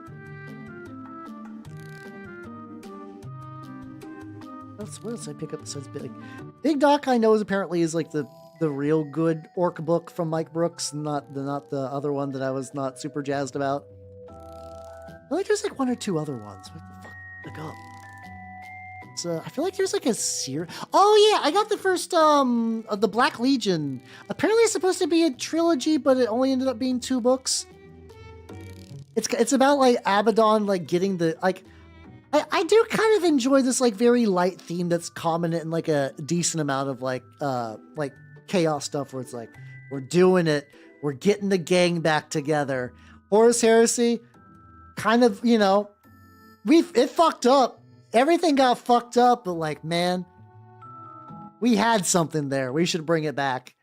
Apparently, it was also like I think there's like a weird thing when they find Abaddon. He's like a farmer or whatever. He's just like, he kind of did that Thanos thing where he sort of retired, but it was less like retiring in victory and more like, yeah, no, I have retired. I got nothing. Fuck all of you. Fuck all of you. And they're like, Abaddon, don't you want to see the galaxy burn? It's like, well, I do.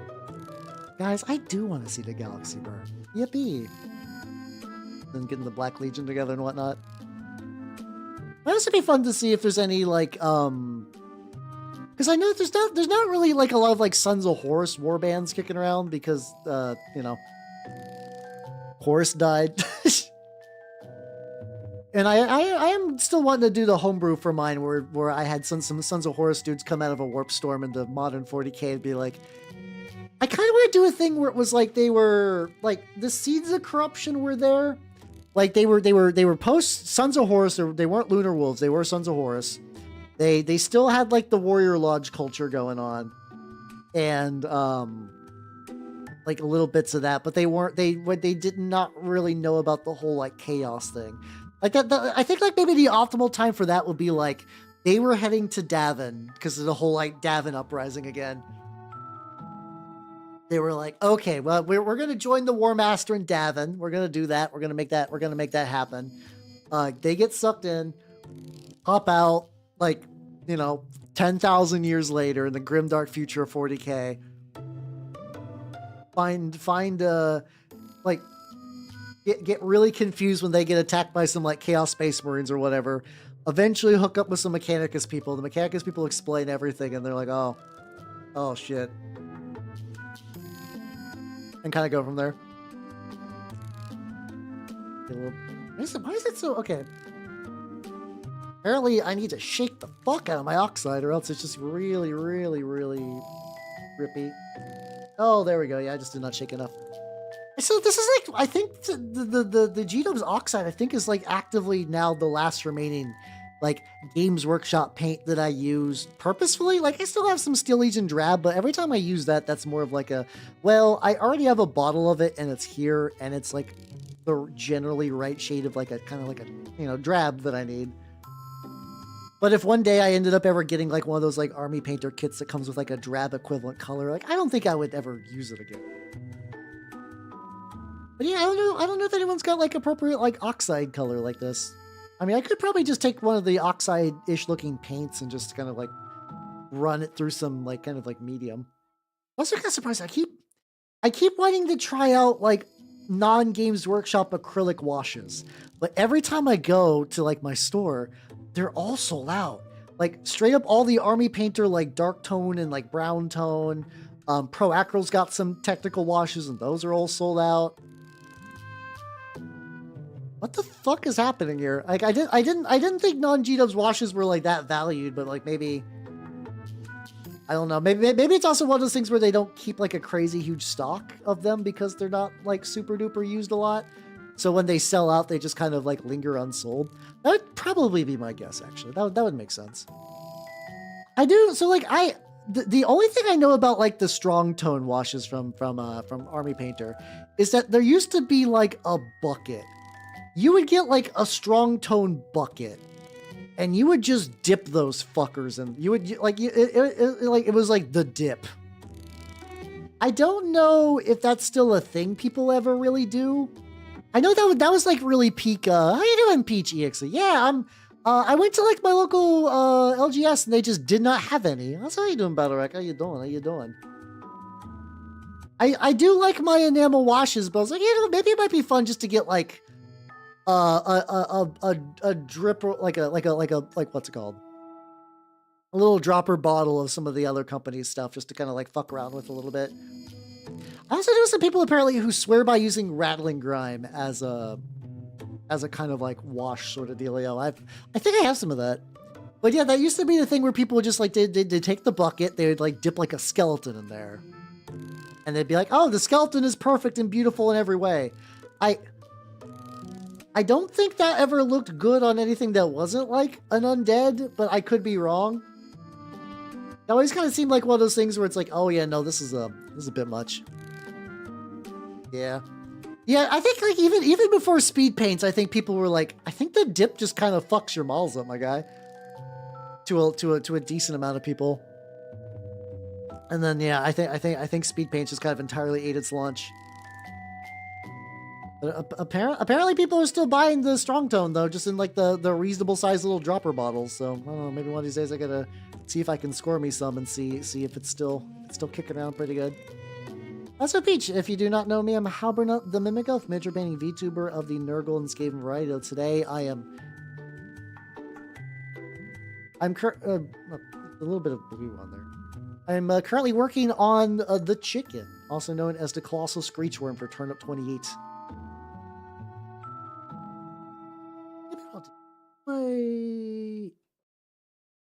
My orange brown rust. I think I'm gonna use that on the. Oh no, I forgot. What if I wanted to use like a mahogany brown? There we go. Yeah, that might be one. Every now and then, I don't like ordering paints online because the shipping is always really brutal. That might be one you're gonna have to get. Yeah, it do be thick. But yeah, for me, it's always like I'm realizing that like maybe I do think enamels are really cool, and I think they're the way. But I do think I might want to like I might have lost a little bit of like neat stuff for some of the smaller acrylic washes. I probably need to go back. There's a Richard Gray is a dude that does like a basically like he's pretty much like a Golden Demon guy, and he used to do a thing where he would purposely take contrast paints and like mix them with more contrast medium. And then from there use them as kind of like a thin, quick drying wash for some things. And it looked really, really good, especially for like metals. And like, I could probably do that now without needing the contrast medium, especially. I really want to paint that shield. I guess that shield is technically wood. I can paint the shield wood and then just kind of get all the elements around it later.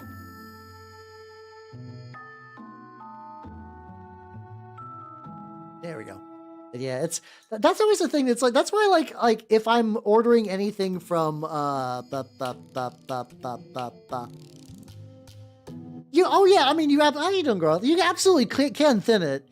It's I think it's just like if you thin it with extra contrast medium or speed paint medium or whatever the fuck medium, it behaves a lot more like it's easier to use as a wash that way. Is the gist that I ended up saying.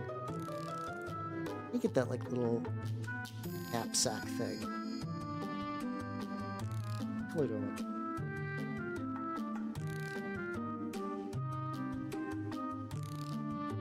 I think actually maybe like a medium red, something like that. I'm kind of going a lot between like reds and this entire thing is like browns and purples and reds. It's a very all over the place like color scheme theming, but I think it'll work. Oh, there we go. How you doing? How you doing? I've been working on Big Chicken, but yeah, I don't know. I maybe got a little complacent with enamels, and I probably want to maybe go on a little exploration for some other options as well. I still really like enamels for like a big unifying wash, but like at least for like these guys, like I kind of lost. Like even though I wiped a lot of it, like it does feel like there's like some of the fun other colors were really muted. Which also I think maybe might have been just me being like, oh, I probably only really need to wipe it away from the skin, and like it eventually dried much darker.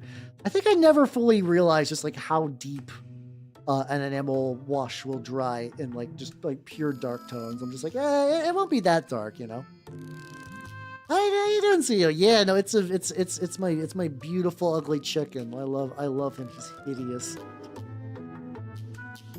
Been painting him for oh god, we're almost nearly at the 4-hour mark. Wow, time flies when chicken. Okay, trying to figure out because like there's like a little bit of wood here, a little bit of wood here. Oh. But yeah, it's turned out good. Also, stuff. Yeah, I've been painting the chicken life, chicken love. Actually, fucking Chicken Love was a. Did he still do stuff? There was. Oh no, I think it's Chicken Life. There was a Twitch channel called Chicken Life. I remember that was like one of those like channels that I found through VTubing during the pandemic, where that was just kind of like, you can do that on Twitch. It's like one of those like there was just like a chicken farm, and you can spend channel points, or you could buy like you could use bits with money you got to like buy special feed that you could just blast the chickens with, and that was kind of like, whoa, technology. I wonder if they still exist. I don't think I'm gonna raid them if they are, but let's life are they still active?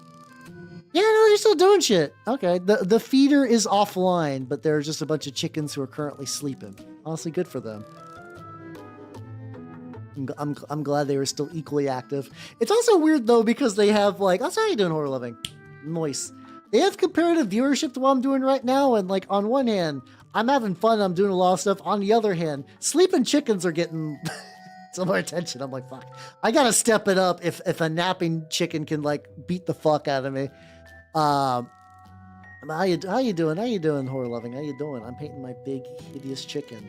Speaking of chickens, and it's going pretty good. Oh shit! Okay, I think I painted that. I painted that shield like a leather color. I was like, that feels way too light. And I don't know what's going on there. But yeah, how you doing? How you doing? I be painting the chicken. I got like so many little bags and stuff.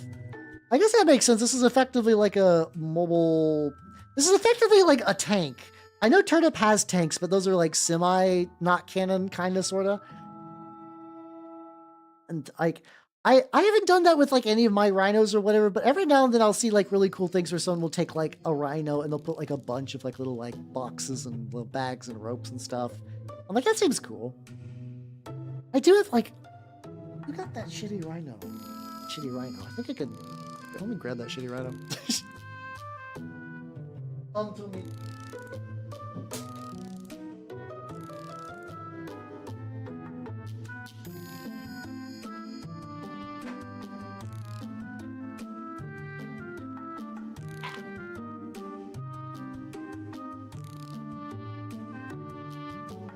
Yeah, this guy.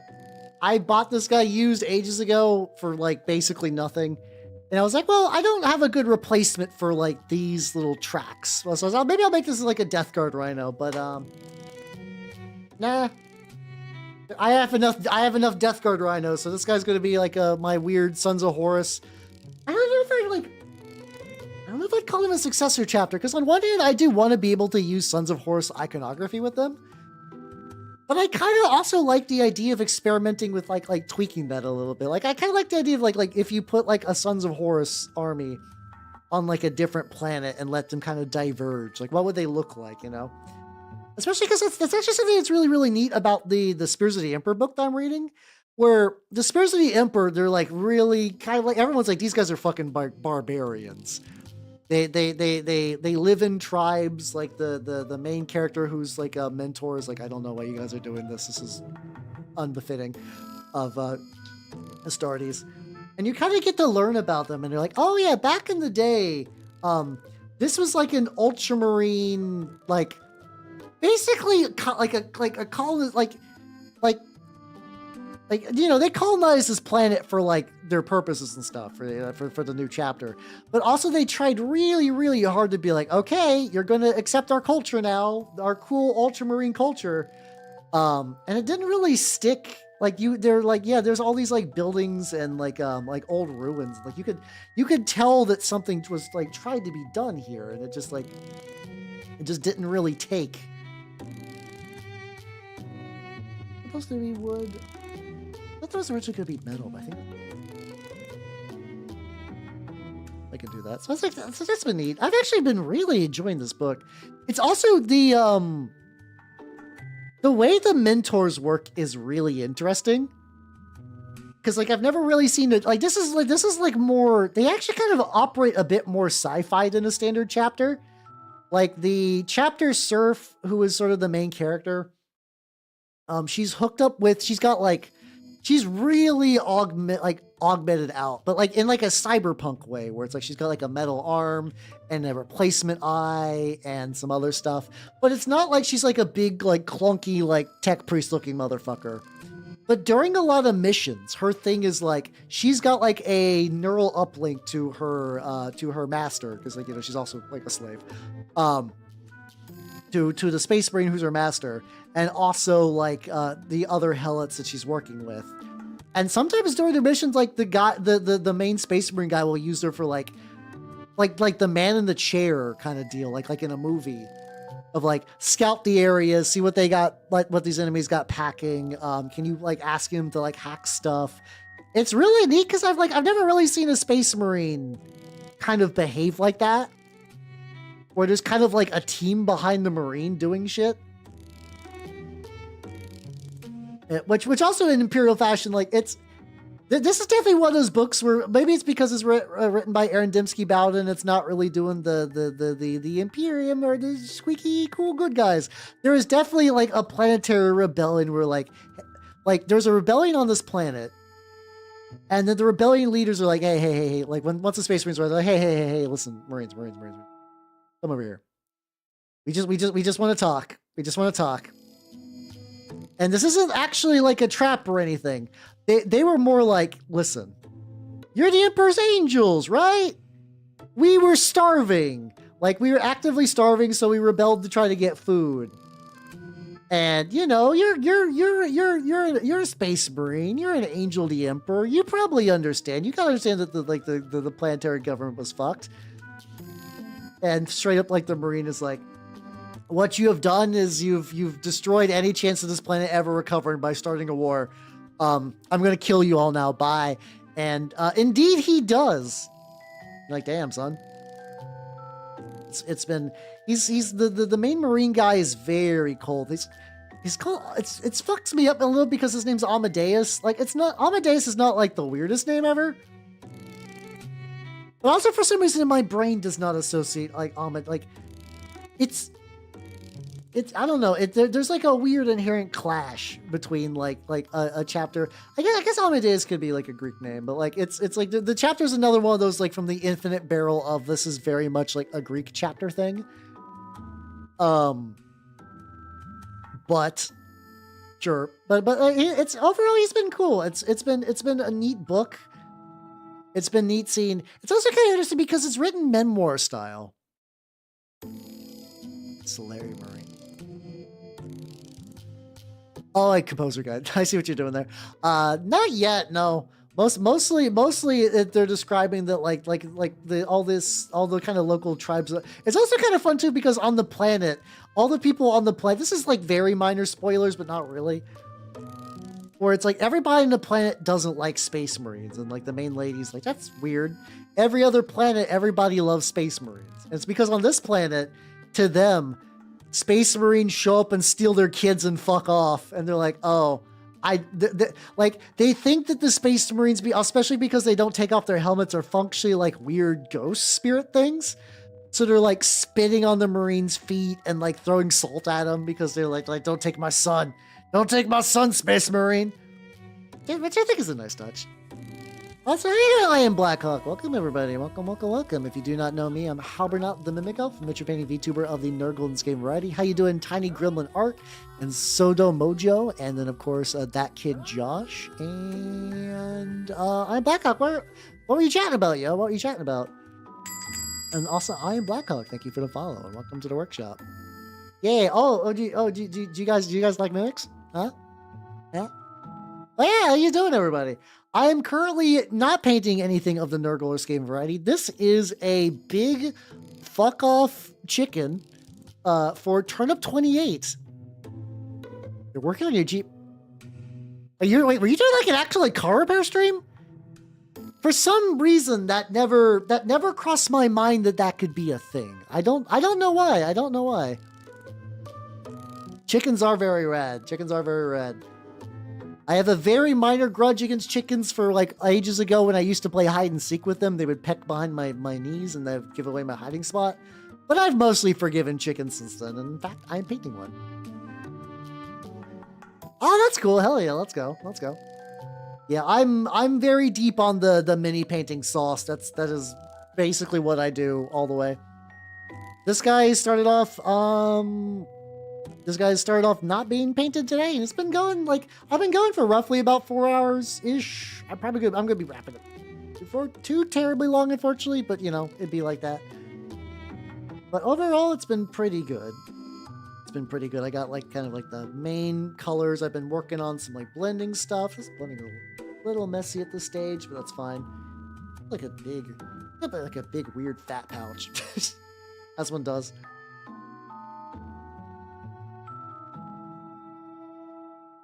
Slowly blend that into the weird like flesh discoloration stuff. That does actually look really good. Do that. Like done anything mimicky lately? Not really, no. Like I need to do another full body change stream for an event or something. I'll do that. Yeah, to be fair, the mini category on Twitch is still in the grand scheme of things. I want to say it's fairly recent, but I also repeatedly forget. Like I'm going to be having my 6th VTuber anniversary in next week. So like I kind of forget like when things happen just because the passage of time continues to like fuck my shit up. Hey, to be fair though, no one's really good at mini painting when they start. It's very much one of those you gotta practice a lot hobbies. But if you think it'd be fun, you know, it's not too bad. It's not too bad. You could do it. You could do it. I believe. How you doing, Lunar Wind? How you doing? Time is a weird soup, indeed. That's been kind of interesting too, because like a lot of people who I've been VTubing with over the years have kind of like stopped, but like a lot of them haven't. Like the tenacity of a lot of VTubers from like the 2020, 2021 branch have been very, very powerful, and I think that's really, really neat. Like a couple before. Oh. Time is indeed a delish. It's like a borscht. Not for any like reason I can articulate. I think that's just a fun thing to say. My medium gray. Oh, hold on, I got a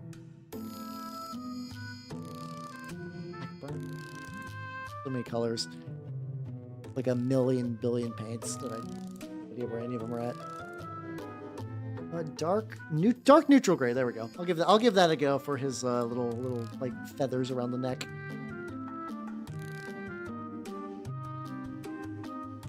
But yeah, thanks for coming, everyone. Also, you know, if you gotta ollie out, take it easy. Totally understandable. A little bit on here. This guy's gonna require a lot of work. This guy might honestly be like a very slow grow project to get them ready. Not mind you, not that I need him ready for the tabletop anytime soon. Eventually it'd be cool. Hey, it's all good. It's all good. I know it's getting late. Alas, as an employed VTuber, I gotta start prepping for tomorrow too, so it's not the biggest deal. See, unfortunately, it looks like there's like an ad break thing coming up. So I'm gonna I will continue to paint until that's done. Then that way I won't be interrupted for stuff. Sleepy real.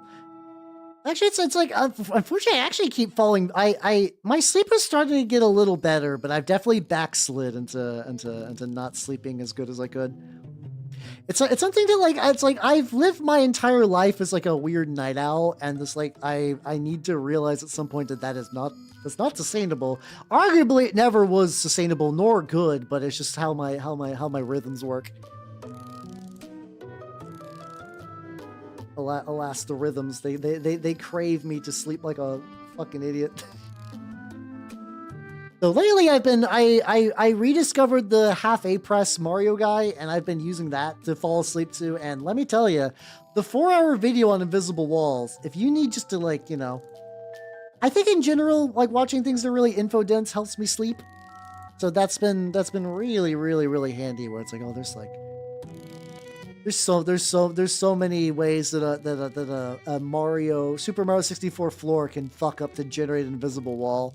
It's also kind of funny too, because you can also like go your entire playthrough of the game and not realize they exist.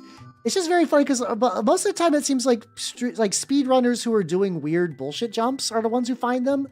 Because I think for the most part, they cleared the ways for ones that would affect, like, you know, like during playtesting, like, oh yeah, there's a wall here, we should fix that. But then, like, if you're trying to do like a weird long jump between two areas, or like, you know, if you just enter an area from a side path in a way that's very strange, that's when they trigger. Alas, the ad be starting. There we go. All right, that band-aid has been pulled off. Which is good. This is me like I could go to a BRB, but it's a shorter ad. This is where I fucked up. Definitely need to remind myself that I need to try to do that. Like, I think next stream, if I start at like 5 minutes early and just wait in that like BRB, like not BRB, like that getting started. If I wait in that kind of just like kind of like holding period, maybe eventually, so like the beginning of the actual time for the stream would be kind of, well, would still mean that like the viewable time doesn't really change much. I think that would also help. Bullshit. Most of the debating, like, this is also like a pretty decent color for the beaks, but I also feel like I need to like maybe tweak those just a wee bit. God, there's like whole bonus muscles like right here that I've not even done that. Oh god, yeah, you know, painting progress is just fucking nuts in general. Like, I have like, especially like even comparing minis I've painted like really early in my VTubing career to ones that I've done now are just like fucking night and day. It's legitimately crazy how much improvement I've done. It's nice. Very legit.